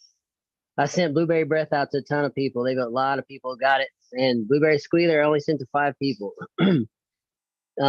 Blueberry Squealer, I'll tell you the lineage in a minute. I'll describe it for you first. I've smoked both of them. I've grown them many times. I've grown them inside and outside now, and I've smoked them both. I've smoked organic and salts, and organic is way better, no question about it. But Blueberry Squealers, I did a bunch of cross. So let me back up again. I created Blueberry Squealer and created Blueberry Breath. And then I did a massive pheno hunt, or whatever you want to call it, probably around 50 to 60. I don't remember. It's how many I could fit in there. 50 to 60 squealers, 50 to 60 blueberry breaths. I narrowed, got out most of the males. I kept one male from each side. Not the biggest, not the smallest, just in the middle. I don't want him dominating my ladies. I just want him participating. You know what I'm saying? And so I got one male from each Blueberry Squealer and Blueberry Breath, and then I kept 3 females from each side. Three the prettiest phenos that there were on the Squealer side, and 3 on the Breath side. And I bred these things, and I did single branch breeding. So I'd cover the plant, I'd take one branch, and I pollinate, Blueberry Squealer with a Ramian blueberry, or a DJ Short blueberry, or a Flo, a pineapple meatball. Just the list goes on of the things I was wanting to create. And so I did single branch breeding, where you take one branch, Ramian blueberry, take another branch, DJ Short blueberry, take another branch, Blueberry Train Mac, stuff like that.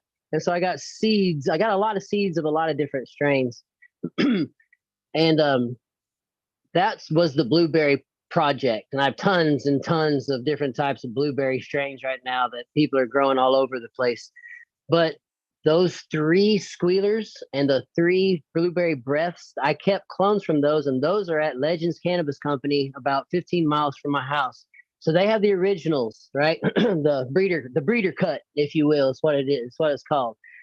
It's just, I don't call it that. It's just my dang blueberry squealers and my blueberry breaths. There's 3 of each there. They're all numbered. The blueberry squealer, that side of this project, they came out super sweet, super honey frosting, blueberry cake, sweet smells. No heaviness, nothing to it.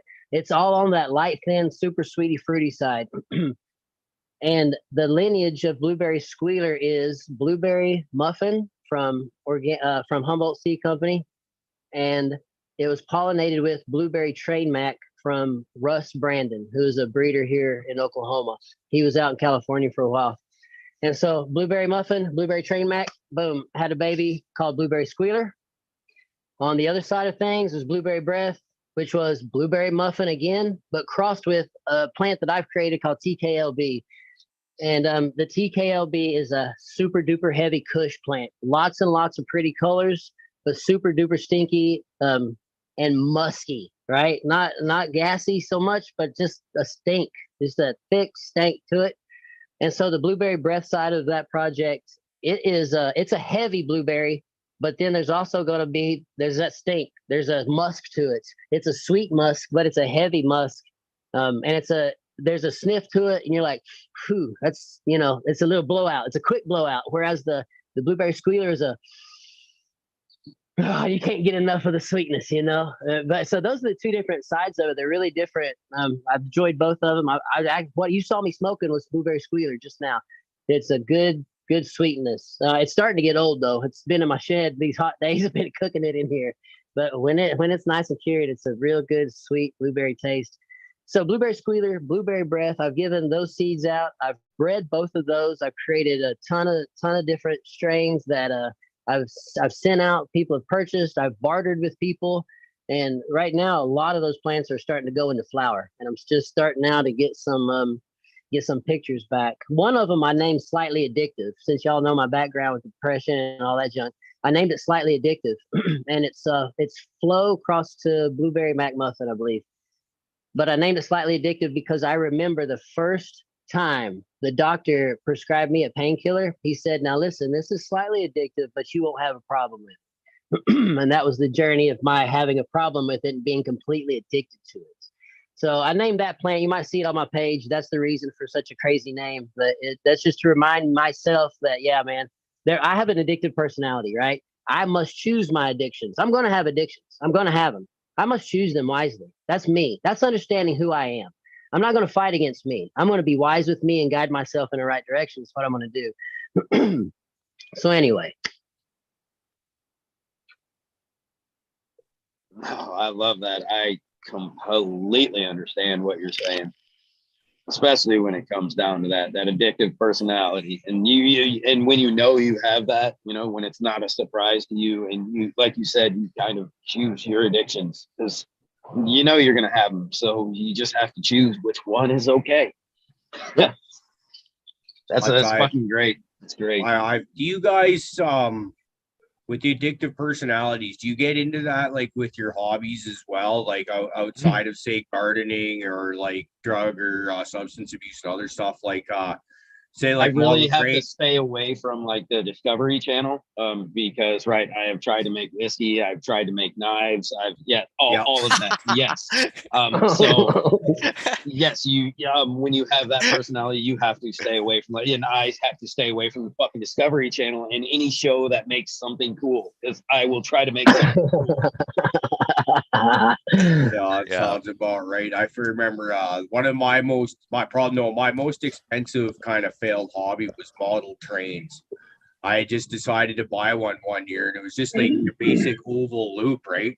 Bachmann train set, HO style. And then I was like, from there, I was like, oh, this is a lot of fun. And started like spending ridiculous amounts of money on this, but living in a space that about the size of the space I'm in now. So how the fuck do you do trains all night, right? It was just kind of, and the old lady at that time was just probably driving her fucking nuts watching me do this.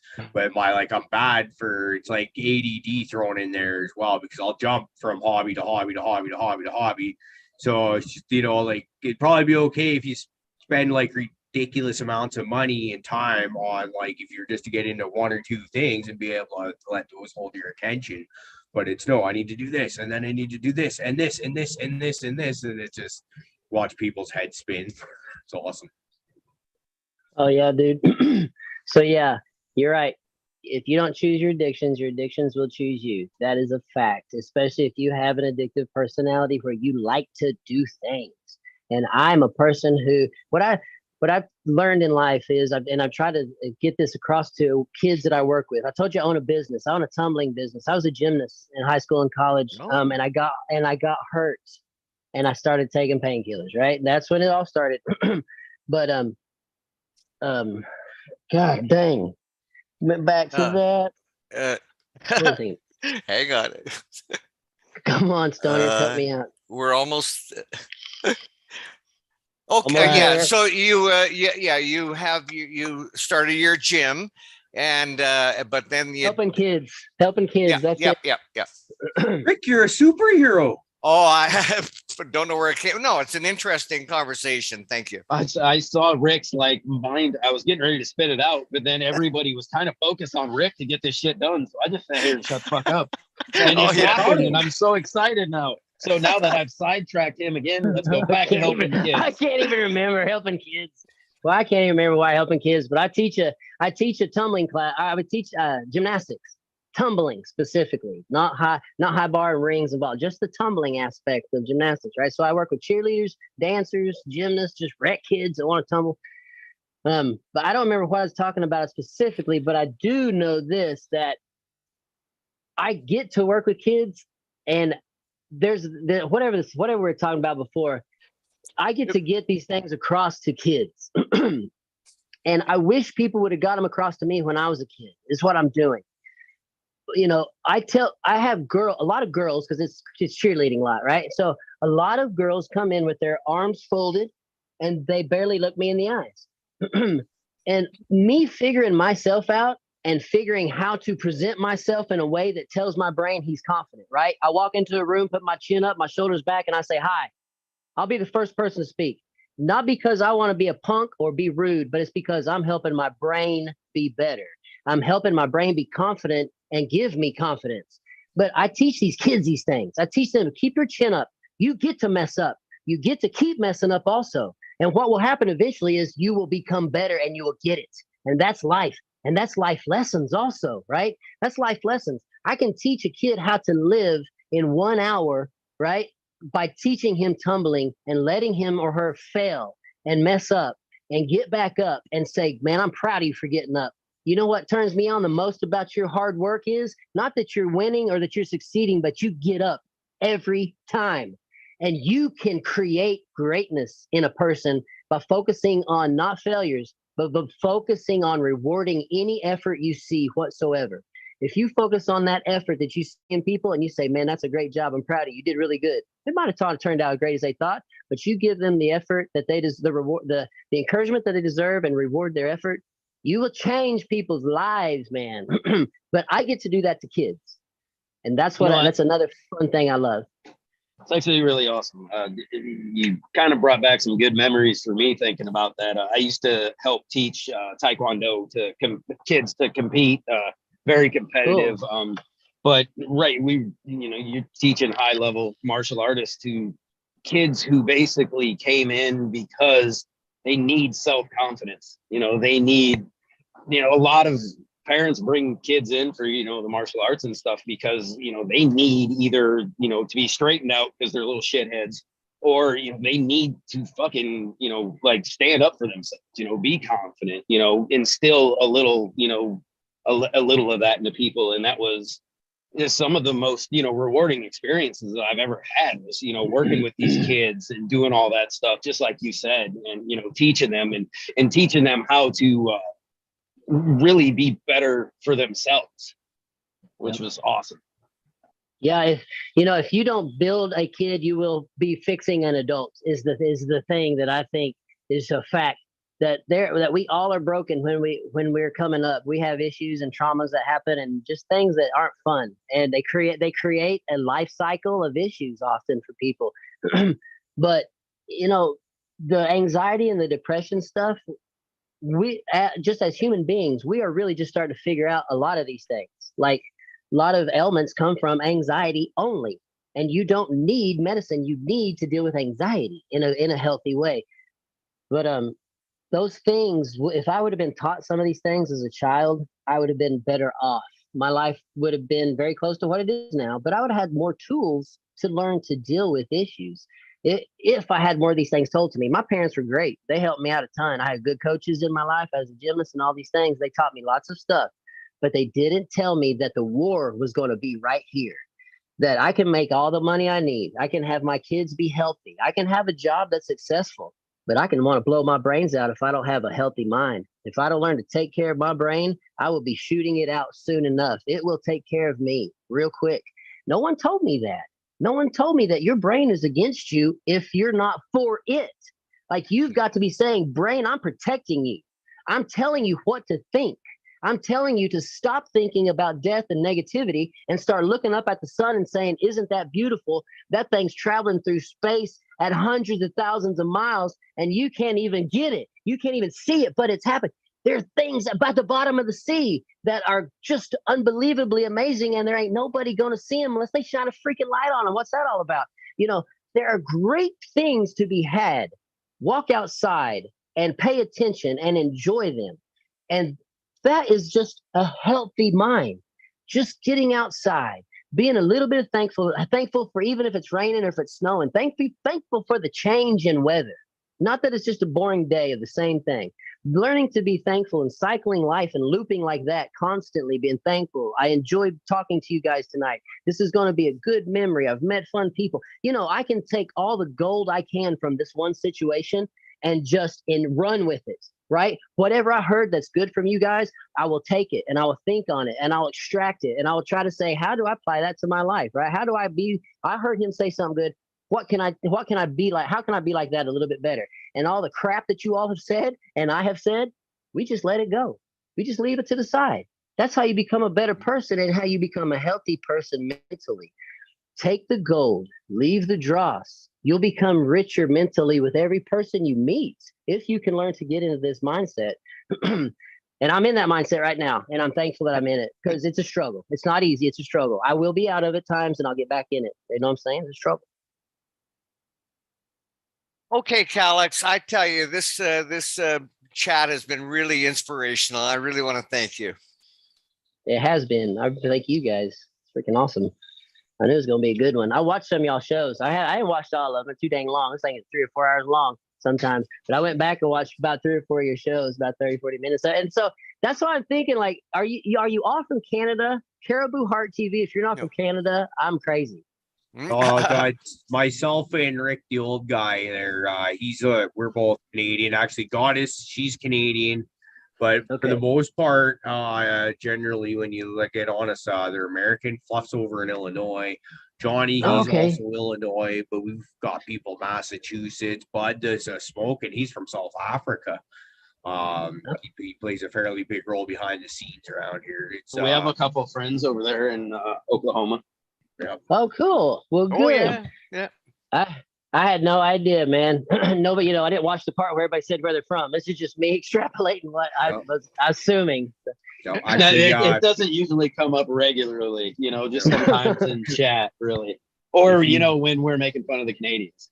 If you've seen our Tuesday morning shows where we have Paula cook up some sort of infused recipe every week, she's from Oklahoma. Is she? Okay, I'm gonna check that out. I saw tons of videos of you guys, so that's cool. But I appreciate it. Yes, it is very inspirational to hear people whose lives are changed by cannabis, who use cannabis, who aren't afraid to speak of cannabis. And you're regular people, right? Just freaking normal people. That's what's getting across in Oklahoma. I feel like right now is we're just normal people. If I took a picture of all y'all, maybe Fluff's marijuana picture in the back would give it away, but I don't know if Uncle Rick's marijuana poster would be able to be seen, but you look like normal people and you act like normal people and you care about others. Uncle Rick, I saw your passion already for a man. I've already heard it in your voice. I can hear it from you guys also. This is what's fun in life. This is find people with passion. Find freaking people with passion. Oh yeah, what I was going to say, it just came back. I tell my kids this. You did something. You did a sport, did you? Okay, did you go to a park? Here's what I've learned. What did you like about it? I've got to start thinking about this.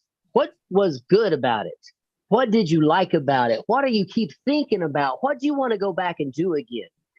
And when you start thinking about the things that you liked about something, that's when you start figuring out your passion. That's what I teach my kids also at those tumbling classes. And my business is when at the end of class, I line them up and I tell them they're important and I tell them they're valuable and I want to hear something good that they've done. You know, is it a tough time? Tell me something. I want to hear from all 10 of those kids that I deal with every hour. And I get to express to them that they can be great. And I get to put this passion in them and I get to help them understand that you like tumbling, don't you? Yes, I do. There's other things in life you're going to like. Get ready. Look for the things you like. And that's how you teach kids passion first, not duty or responsibility, right? Those are necessary. But teaching to develop passion, teaching to look on what did you like about it? Will you be thinking about it tomorrow? And ask, are you thinking about that water slide today? Yep. Ask them again tomorrow. You thinking about that water slide? Yep. You freaking like water slides, boy. You understand that? Water slides are fun. That's a passion you have. It's a 4-year-old passion, but it's a passion you have because it's awesome and you love it, kid. Look for the things you love. Look for the things that create these feelings in you. And man, I'm telling you, it's a great way to teach kids. I wish I would have been taught that way. Look for the things that were fun. Take the gold, right? That's what I was saying. I absolutely love what you were just saying. I was just actually having a conversation with my wife about how just some shit in my life has happened here recently, and I kind of lost my positivity. It's just kind of it left. I was always the guy who, just like you said, I would tell everybody, man, fucking not everything in life's negative. Fucking the worst thing you ever went through, you can find some positive things to take out of that and make yourself a fucking better person. It's the way I've lived my whole life. And for some reason, it's just kind of fucking left recently, but I was just telling that it's something that I'm struggling and trying so hard to get back to is that fucking positive, that it doesn't have to fucking be bad, man. Fucking it's positive. Good shit happens. And that's how you fucking become a good person and be better for somebody else and pass that shit on. Agree. I like the positive mental attitude or PMA as some other people like. I someone that's dealt with anxiety and stuff like that most of their adult life. You're absolutely right. The battle is all up here, and if you can find different so like for me, I like reading books, some kind of positive message book. Like I find Jimmy Buffett, anything that dude's ever written is fucking amazing. It just puts my just the picture he paints with his words and descriptions and stuff like that, right? Beautiful scenery and beaches and shit like that. That's always been one of the big things for me right there is in trying to teach that. Like my daughter, she's 8 years old, and you see the anxieties that she's going through in life. Actually, one we're just dealing with this weekend. She's out kayaking like fucking crazy. Like it was her first time out by herself, right? And just whipping around incredibly fast, or what we think is incredibly fast. But she won't go out more than about 50 feet from shore because there's a boundary, right? That's in her head where I don't know where she thinks she's gonna sink all of a sudden or whatever. She's got her life jacket on. The kayak floats, even if you flip it, it's not going anywhere and stuff like that.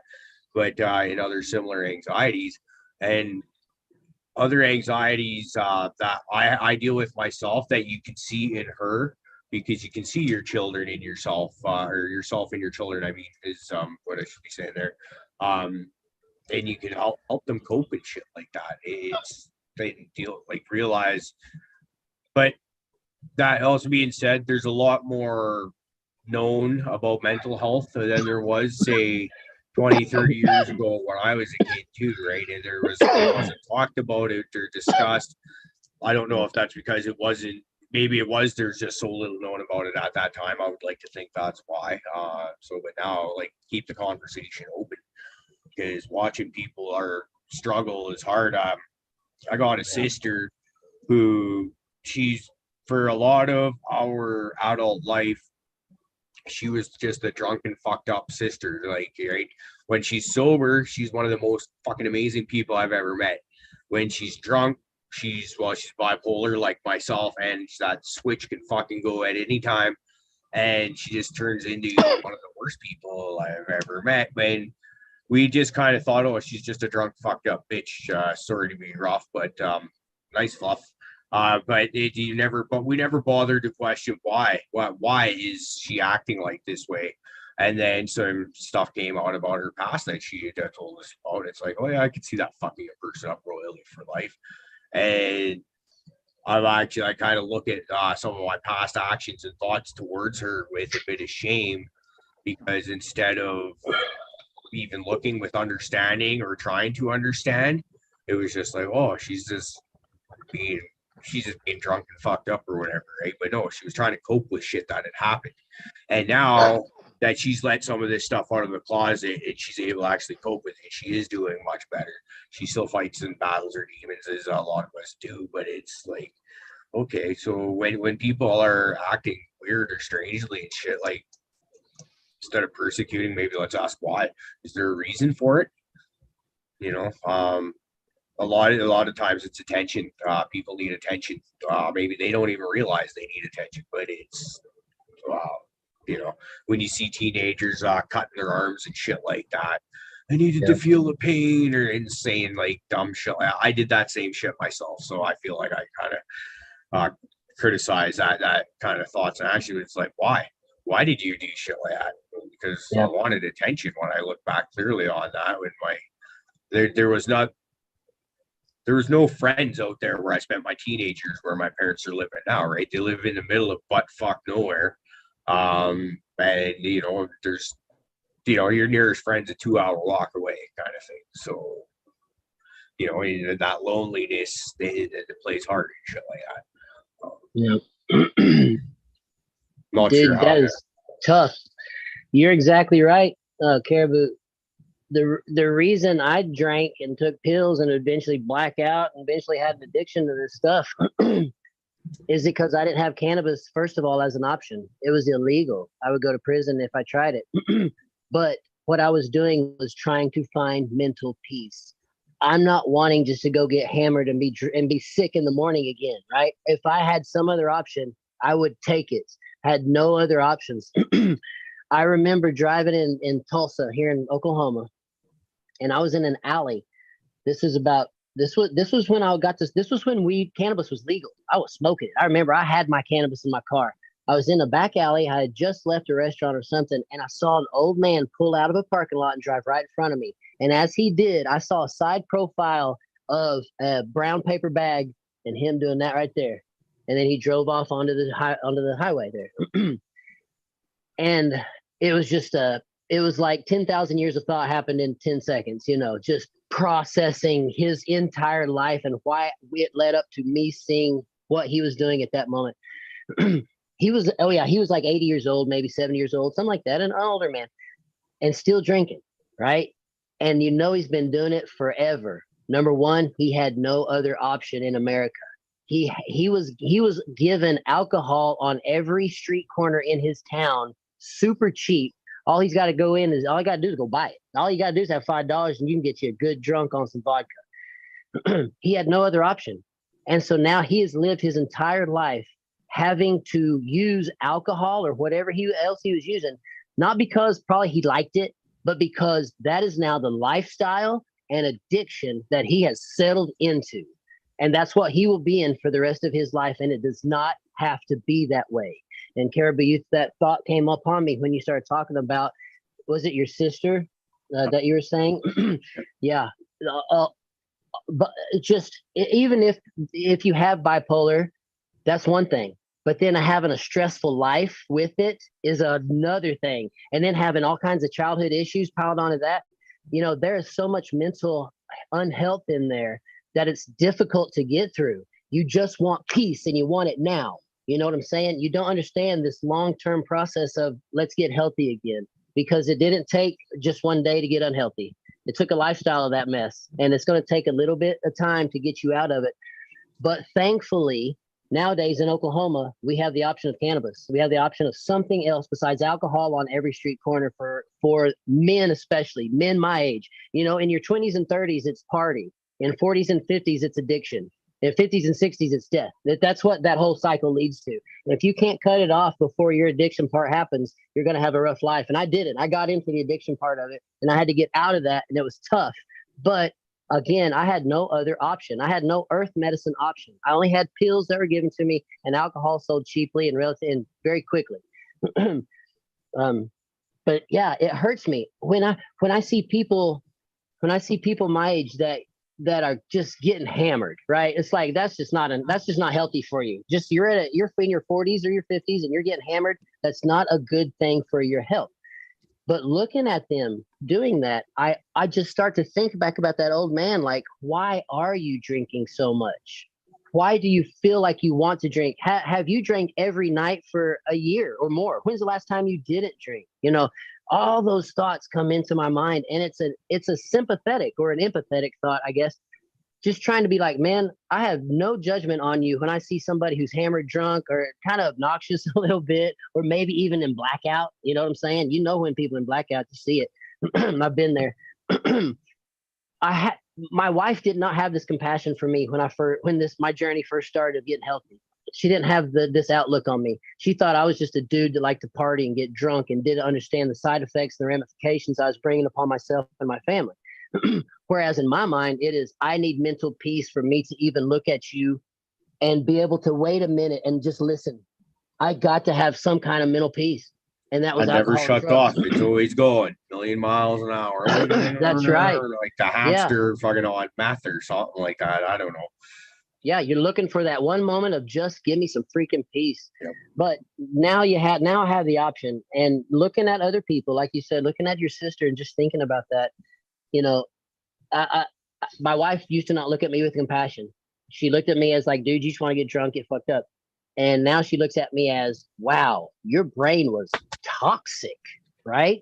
Who are our children's brain that toxic, right? Are they on the same path you are on? So we're constantly now looking for our kids saying things like, God, I'm stupid, right? We all say that. We, even as adults, will put ourselves down. That's just a tough thing for your body to get over. For you just to tell yourself that you're a piece of shit, that's a tough thing for you to get over, subconsciously speaking. You've put yourself down. You didn't encourage yourself. That's a tough thing to get over. But whatever. Keep talking. I like it, man. I like the inspiration. I like the passion. I am so glad you agreed to come talk with us this evening. So. Yeah, I've got to say, okay, I've really enjoyed the inspiration during this session, but I hate to admit it, but I'm doing a little bit of soul searching and self-analysis, a little bit of self-awareness, and I don't always feel comfortable when I'm doing that, but I'm grateful that you're inspiring me to do that. So there you go. Because you're a creepy old man, Rick. You got a lot of get out here. You got a lot of skeletons, man. He's like, I'm trying to kick this closet door shut a little harder. Get these skeletons. Right? You just see that pile of bones rolling out that motherfucker. Like, God damn it. Well, good. You better check yourself before you wreck yourself. Is the rapper way to say it. Holy shit, he's breaking that out on you, Rick. That's great. He's a poet and don't even know it. Well, so y'all talk about passion, other passions. Any of y'all play music, musicians, or anything like that? Music lovers. Yeah, music lovers, I would say, is the best. I can say all that. I've got a bass and cabinet and all that, practice amp and all sorts of distortion pedals for it. And when I allow myself to take the time to play it and put that time in, I see very slow development, but I truly enjoy it when you got those almost because your fingers don't quite do it, and then you finally get that note right. It's amazing. But it's to say I actually play a bass would be an absolute insult to anybody that actually does play there. So but a very big fascination for sure. How about yourself? Yeah, man, we play lots of music. I'm a musician, so we play in a few bands and have a good time. But yeah, when I was about 4 years old, I started playing banjo. But then in college, when I started smoking weed, I'd play guitar. Guitar opened up so much; it was unbelievable. what I would hear, because I played guitar before I ever smoked weed, right? And I was fairly good at guitar. I could play with guys at the age of 18, 19. And then in college, when I started smoking cannabis and I started hearing things in music that I was like, I'd never heard that. And I know why they put that in there. You know, things like that. You start reading music when you hear it. You're like, it's playing that story. You're following music mentally as you hear it. As I started doing that with cannabis and started getting those pictures of when I hear music, I started playing guitar and with being totally high as could be. And guitar just opened up in a whole new world. And that's why, man, you get freaking, you know, whatever your musical taste is, like even if it's Marilyn Manson to the Eagles and everything in between, these guys are musicians. They can play their music, they can play their instrument better than you freaking can by far, right? And some of these guys, like on Megadeth, Dave Mustaine's band, you know, he'll have rotating guitarists, and multiple of his guitarists come from a Denver school of music. They're trained musicians. They create their own styles of playing. You know, I think the guy that's in his band right now, he's got a Kiko thumb Loureiro? pick. I think that might be him. Is it dark hair? Is he dark hair, curly? I think he's the guy that's got this patented thumb pick that he uses, because he uses all of his fingers and he picks with his thumb. He's amazing. Even Dave Mustaine himself. Have you ever tried to play and just sing with just doing a G chord, a C chord, and a D chord? You know, that's one of the hardest things is play and sing. Dave Mustaine is in here doing all these hardcore spider chords and ripping all these arpeggios, and he's singing. And he's singing it the same way he does on the track, you know? So anyway, I love music. That's one of those things that you can take gold from. You don't have to be a great musician. Like you said, you can rip a bass line, something freaking from Tool that sounds awesome, 46 and 2. What was that? A bum bum bum bum bum bum bum bum. You know, you just get that down. You feel like a beast. You know, bum bum. You get the same drive that same musician that you learn from. You get that same drive and body reaction, right? You get what he's getting if you just master a little bit. And then it makes you want a little more, right? What's that whole thing? Like every parent who has a kid with a guitar hates Smoke on the Water, because that's the first thing that's gonna fucking go down. It's gonna go down for a long fucking time. Yeah, that's right. Because you feel bad doing it. Fucking Yeah, baby. Fuck yes. I'm happier than a pig in shit that you mentioned Megadeth and kind of going down with it, because they are my favorite band. I'm a fucking massive Megadeth fan. Have you heard their new song yet? No, I have not, man. Have not. I would go check that out if you're a fan, because that thing is just heavy as fuck, like rapid fire thrash metal. And their new album comes out September 2nd, and I am beyond stoked for that one to come out. Dude, I love Megadeth.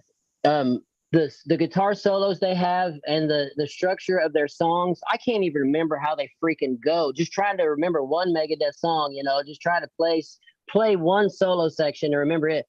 Not to mention every single song is like that. You know what I'm saying? It's like, golly, guys. I mean, you do nothing else but play guitar and make music. I mean, you have to only do that to get that intricate and detailed in with drums, playing with guitar, you know, mocking each other, and just all kinds of fun stuff going on in music.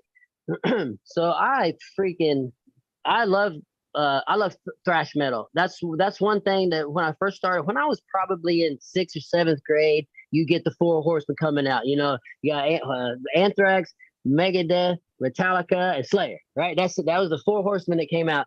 And man, I tried to play Slayer as much as I possibly could, and there was no way I was playing Slayer because I had an acoustic guitar first of all, and you know, I was like trying. And then on Raining Blood, trying to mock that bass pedal, you know, it was so freaking hard.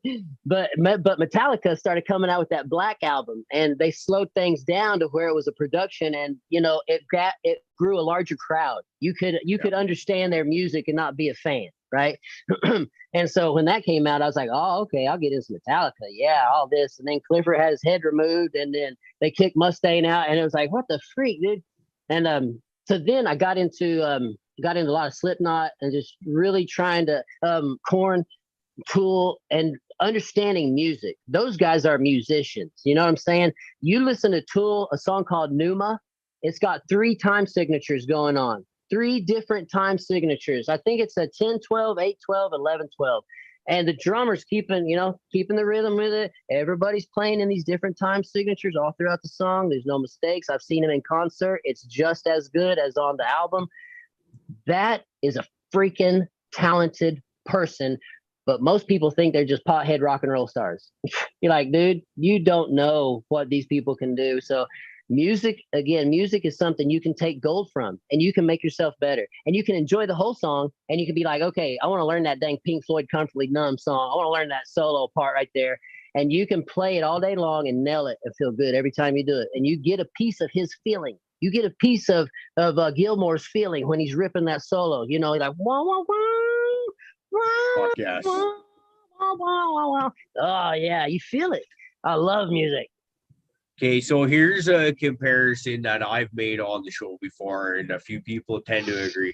I consider Tool to be like modern day, our generation's Pink Floyd. What's your thoughts on something like that? Okay, so you're correct in this sense, in that Pink Floyd, after they followed the Beatles' Sgt. Pepper's Lonely Hearts Club Band album, which was really the first there's a name for it, but it was a title album, like a message album. Like you had to hear the whole album. You don't just pick a song and listen. Like it meant to be number 4 in the lineup, right? There's a message to it. And so when Pink Floyd comes out with Dark Side of the Moon, that's what Roger Waters was imitating, is this flow from the beginning to the middle to the end. Intent with purpose, able to be understood, able to have meaning behind it, right? Not just random songs in a row. So yeah, you were comparing Pink Floyd and who else? Tool. So Pink Floyd follows that design of, you must listen to my entire album, right? They don't do that with every album, but that's a lot of what they do. I mean, if you listen to music, it mops together a lot. Like there is no start and finish. A lot of that just happens. It's just an orchestra of music going linear down the line. Out, interwoven, but very connected. I gotta say, I find Maynard to be more of a modern day Frank Zappa than I do like a Floyd. Just the way Zappa tried to get his shit out, his stuff had, the same flow to it. Like you had to listen to those songs, in order. That's the way they were held. Each song was, the last song leads into the next one, and adding all the nuance to it, and just, being such a actual student of fucking music. So that's what I equate, Maynard to, is fucking a modern day Frank Zappa. No, that's a good one too. Even in his esocentricness, right? He's different. If you've been to a Tool concert, he doesn't come to the front. He stays behind everything. You barely even see him. You see his silhouette sometimes, but other than that, he presents the music. He doesn't present any of himself whatsoever. He's trying to he's trying to put his piece of music in and stay out of much as he can. But with Tool, they also have a thematic. That's it. A thematic album. There's a theme to it, right? So they have themes also. They didn't even want their stuff on iTunes for the longest time because they want you to experience the album. They want you to take it all in.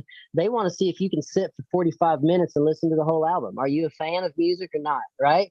Like, can you do that with the entire Dark Side of the Moon album? Yes, I can. I've done it many times. But if you're not a fan of Pink Floyd, you might not want to do that because there's a bunch of freaking clocks going off and cows mooing and whatever else goes on that seems to not be music. But it is music if you're thematic about it and you're trying to follow this process that they created in making this album. So Tool does the same thing. They create these themes and they want you to follow because they're presenting music. Yeah, that's actually great way to put it. Fucking love that. I had a point and then I was getting ready to say it and then that motherfucker flew right off the handle. Okay, so you made the comparison to Frank Zappa and the Mother Side. Like that one, I can't believe I've never had that thought myself. Personally, I've always thought of like a modern day version of Zappa or the Mothers would be almost like closer to like a Primus or something like that, where their shit is just so out there and weird. Like the time signatures oftentimes just don't make any sense. It's just a cacophony, but at the same time, it works. And you want to talk about a talented motherfucker. If you have ever watched Les Claypool on stage, how the fuck he can play a bass and fucking wiggle around like a fucking guy having a seizure the whole time and sing that shit. That dude is amazing. You know, on YouTube or Netflix, they've got a Metallica something. That's when they were replacing Jason, their old bassist, and the new bassist they have now with the ponytail Trillo. They were trying out their bassists, and Primus bassist went up there, and he started. I mean, he could play everything they wanted, but they all were like, Hatfield was like, man, you're too good for us. Like, we will bring you down. We don't play you're that good. And it was kind of funny because he was beyond them. What he's doing is just freaking beyond. And I was showing you these sticks right here. I'm out here when I'm smoking weed, just in the evening times, like instead of talking to you, I would be playing this. And currently I'm trying to play My Name is Mud by Primus. Yes. That so it's a little offbeat, and it's kind of hard to keep your right hand with your right foot off time and stuff. But man, it feels good when you're playing that beat. It just feels good. My name is Mud. Yeah, it feels good to play that.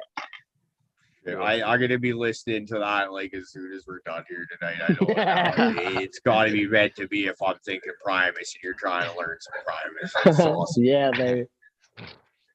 Good one. Anything else you've been listening to or trying to play lately that's got you excited? So I like to jam a lot of Aerosmith and Led Zeppelins, just for interest. You know, they're not hard solos to figure out. They're interesting and they're delicate. But let's see. The train kept a rolling. That's an Aerosmith song, but it's actually a Beatles song. Yeah. And Aerosmith redid it. And it might be somebody else's. That's as far back as I know. But The Train Kept a Rolling is a really good rock and roll song. It's a blues song. And I like to jam on that one right now for Aerosmith.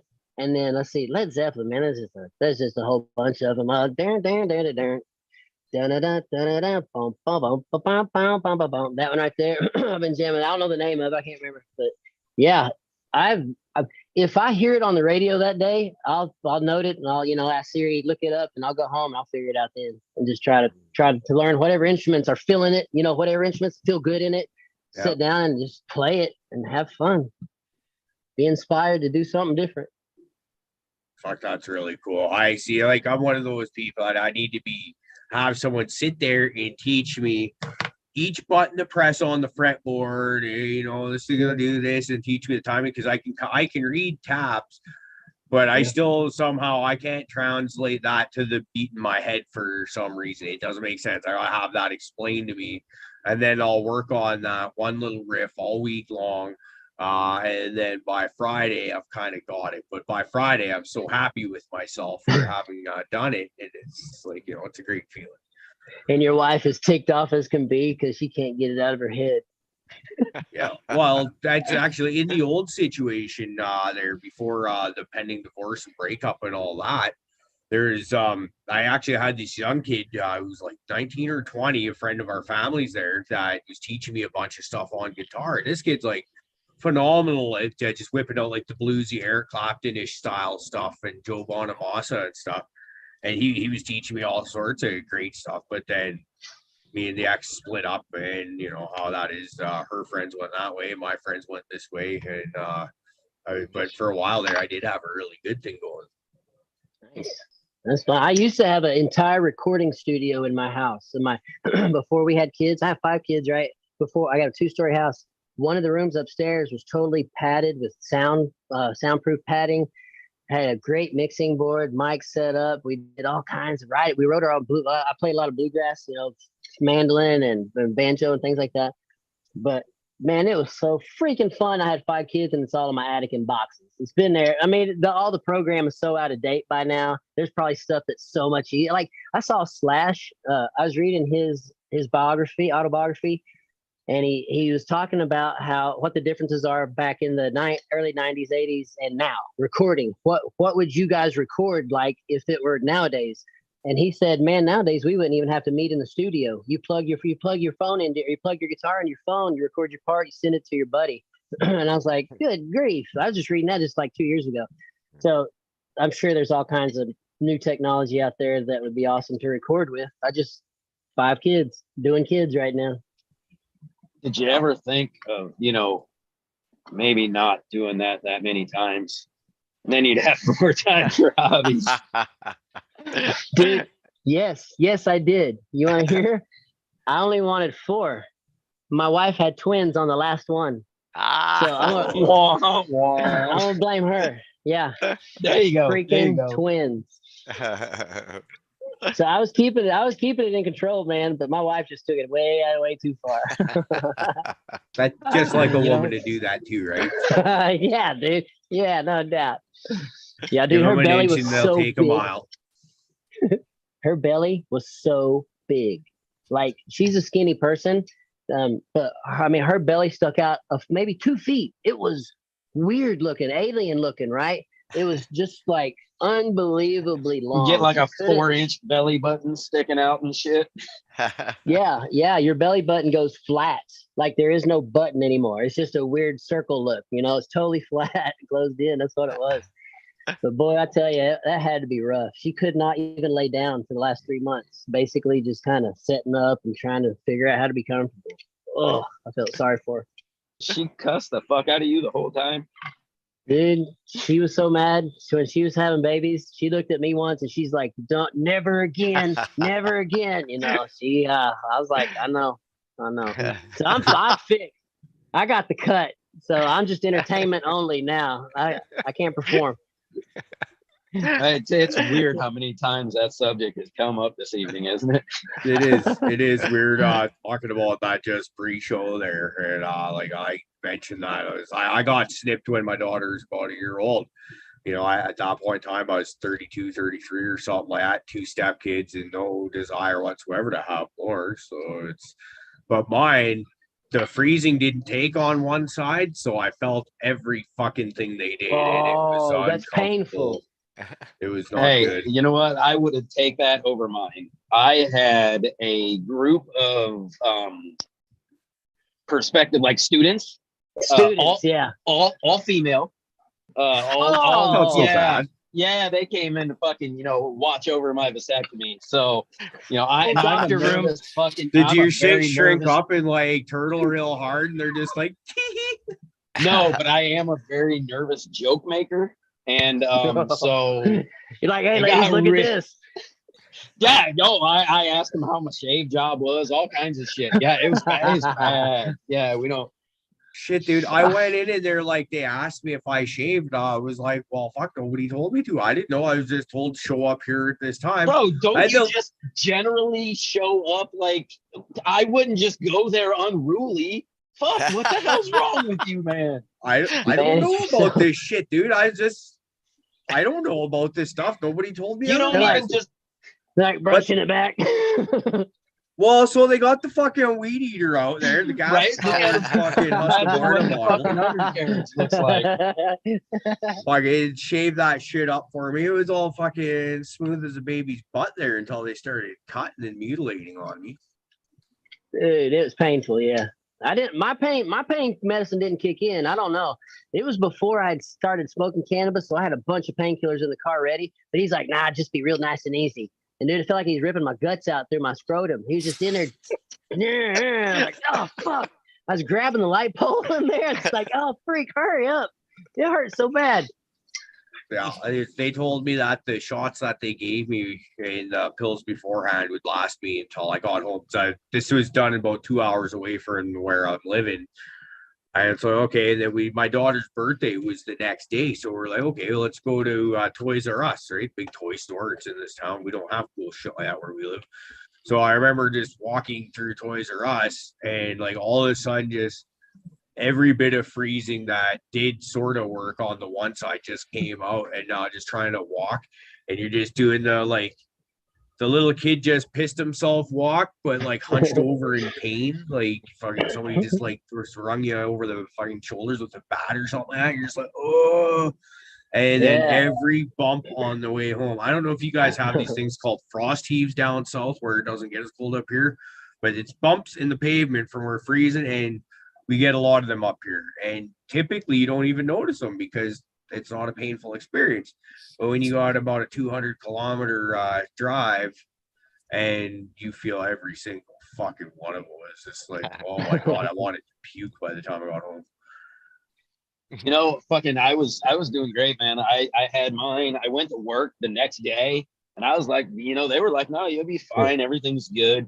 Problem was I was working on like the 7th floor of this building that had no elevators. Oh, no. And so after like the 3rd trip up and down that motherfucker, dude, my stuff was not having it. And then I had to go tell my boss, like, dude, I got to go home. Like, I need to go see the doctor. Like, my balls are fucked up right now, and I don't know what's happening. And he's like, enough said, get the fuck out of here. No doubt, dude. The number one thing they say is do not stand up. Go lay down and do nothing the rest of the day. And that's what I did. And my balls still hurt. But I had a friend who had his done the same week that I did. He's a fireman, and he took one day off. And he went back to work the next day, and they had to go do a fire that morning, early in the morning. First day he'd gone back. And in 24 hours, his nut was swollen up as big as his fist and black and blue. And he just had a bunch of blood. You know, it's just a lot of pushing and stuff. And just push blood down there, open those veins up again. But he had to go have his nuts drained. He had to have that sac drained out. It is unbelievable. That sounds so you can terrible. mess them up. Yeah, it sounds terrifying. Yeah, and they told me that shit was going to be fine. I was like, well, okay. Or maybe they didn't, and I just thought that. And I was like, nah, fuck it. I got to go make some money. So I could totally have been it. My wife probably told me to stay home, but I was like, nah, I got to go. But, I was geared up for fire season and tree plant season when that happened and stuff like that. So I was glad that we didn't get out in the bush. We were just kind of in the compound at the shop getting trucks and shit ready, so it wasn't too terrible. But like, in case anybody's wondering, once you get snipped, it's okay, dude. You can still blow huge loads all over your old lady's face. That's still totally doable. It's not like you're fucking got a dry fountain anymore. Dude, I asked that very question. I said, so what happens when you cut it? Like, does anything come out? And he's like, dude, he said, if you're able to tell the difference, you're messing with it way too much. It'll look just the same. You can't tell anything. So when you went to play with it afterward, were you like, fuck, I was like 1/8 of a quart short that time? I'm like, dude, I usually get a cup full, Doc. I'm only at a little thimble full now. Come on. But you know what else happened? This happened to my neighbor. This guy used to work for me at one of my businesses, and he moved in beside me out here in the woods. And he had 3 kids, had a vasectomy, or had 2 kids, had a vasectomy. 2 months later, she's pregnant. And the reason is, well, I told that to my doctor, and he said, yeah, when you have that vasectomy, I mean, you got to just go home and jack off a bunch. Like, you have to clear the pipes. There can be it's like one sperm living in there, you know, for 3 or 4 days, maybe. Who knows? If you messed around a little bit too soon, you got to clean your pipes out and get it all out. That's another important thing to do. If you don't go through all that pain and get your wife pregnant 4 days later. One of my best friends was telling me a story about, I think it was his foreman had a vasectomy and his old lady got pregnant. And so naturally he started thinking she was cheating on him, which I can get to understand that line of thinking. But they went through, had the test, turns out he is the father, and they got divorced shortly afterwards because like, you don't believe me type shit, which I'm thankful I haven't been put in that situation, because that one is a terrible fucked up situation. But yeah, like I said, they also, I don't know about down there, up here when you get your shit done, they give you they want you to go in and get your fucking shit tested out to make sure that there's you gotta take some in. Yeah, you gotta take it in a few times. Well, speaking of coming all over your wife's face and having kids, I gotta go put my kids in bed. It's 10 o'clock here. Maybe come all over her face now. Hey, and you want to tell everybody where they can find you, all that good old shit, on your way out? Yeah. First of all, let me say thank you to you guys. I appreciate the talk. It was very fun, and I would love to do it again. definitely enjoyed meeting you guys, and it was a great time. Thank you. So you can come find me on Instagram at Okcalyxx is my Jadam and natural farming stuff. And then at Okcalyxx Genetics is my genetics page with all the things that I've bred and pictures of everything. And then on YouTube, it's just Okcalyxx. I just started it just last month, I think. And so I'm just starting to get some videos up and things like that. It's a different media, and I'm trying to figure it out. I'm trying to figure out how people learn on YouTube. Can be long and drawn out. And I find that people don't get to the freaking point. And I just want you to tell me what to do. And I don't want you to re-talk about Jadam liquid fertilizer and what it means. You know what I'm saying? So like with my Instagram stuff, I'm trying to get specific. I'm like showing you, here's what I do this fast. And I got 1 minute to show you a video, and I might make another video or two, but Instagram seems to be blast, hit you with information, get out. YouTube seems to be like, let's get to know each other a little more, and it's a little more slow. And I don't know if I enjoy it yet, but I'll find out. But yeah, you can find me there, guys. Okcalyxx, Okcalyxx Genetics, and YouTube Okcalyxx. That's great stuff. I already got your Instagram link posted up in our description below, and I'll try and get your YouTube link in there before I hit the sock tonight as well. Thank you. Thank you for jumping on with us. Come follow. Sorry, give me a message. All three of y'all. If I'm not following you, please DM me so I can follow you. Please, let's stay connected. Absolutely. I think I already sent you one earlier, so thank you. we good. Thank you. Okay, excellent. Now, I want to thank you for coming on. This has been great. Once again, Fluff's the guy that told me about you, and I just, as soon as Fluff mentioned, hey, check this guy out, it's got my interest. And he just, like I said, watching you in your 5-gallon buckets, that got me all excited to try that shit out myself, because I got very limited space where I'm at, but I got a space for a 5-gallon bucket or two in the corner over there, right? It's not even near the door where it's going to smell and people are going to notice it so much. Just don't do it in your basement. Tried it, don't work. I mean, it works just fine, but it's not great. Well, unless you want to get yelled at, which I'm used to getting yelled at. I'm really good at getting yelled at, but I don't overly enjoy it all that much. No, ain't no fun. No, like I said, I already had a talking to. I had to clean my area up. We started getting some mice, so I was like, okay. Oh, that'll do it every damn time. Yeah, that's great stuff. But yeah, I guess we'll get out of here. Everyone in the live How about chat. Uncle Rick? Let's let it. What's Uncle Rick got going here real quick? Oh, well, thank you for asking. Tomorrow night we have Rasufa is on, and he's going to be demoing the magical butter machine. So please join the Goddess and the Spartan and South Nelson Farms and myself for that one. And thank you. Very good. All right, guys. All right, I appreciate it. Man. Thank you so much.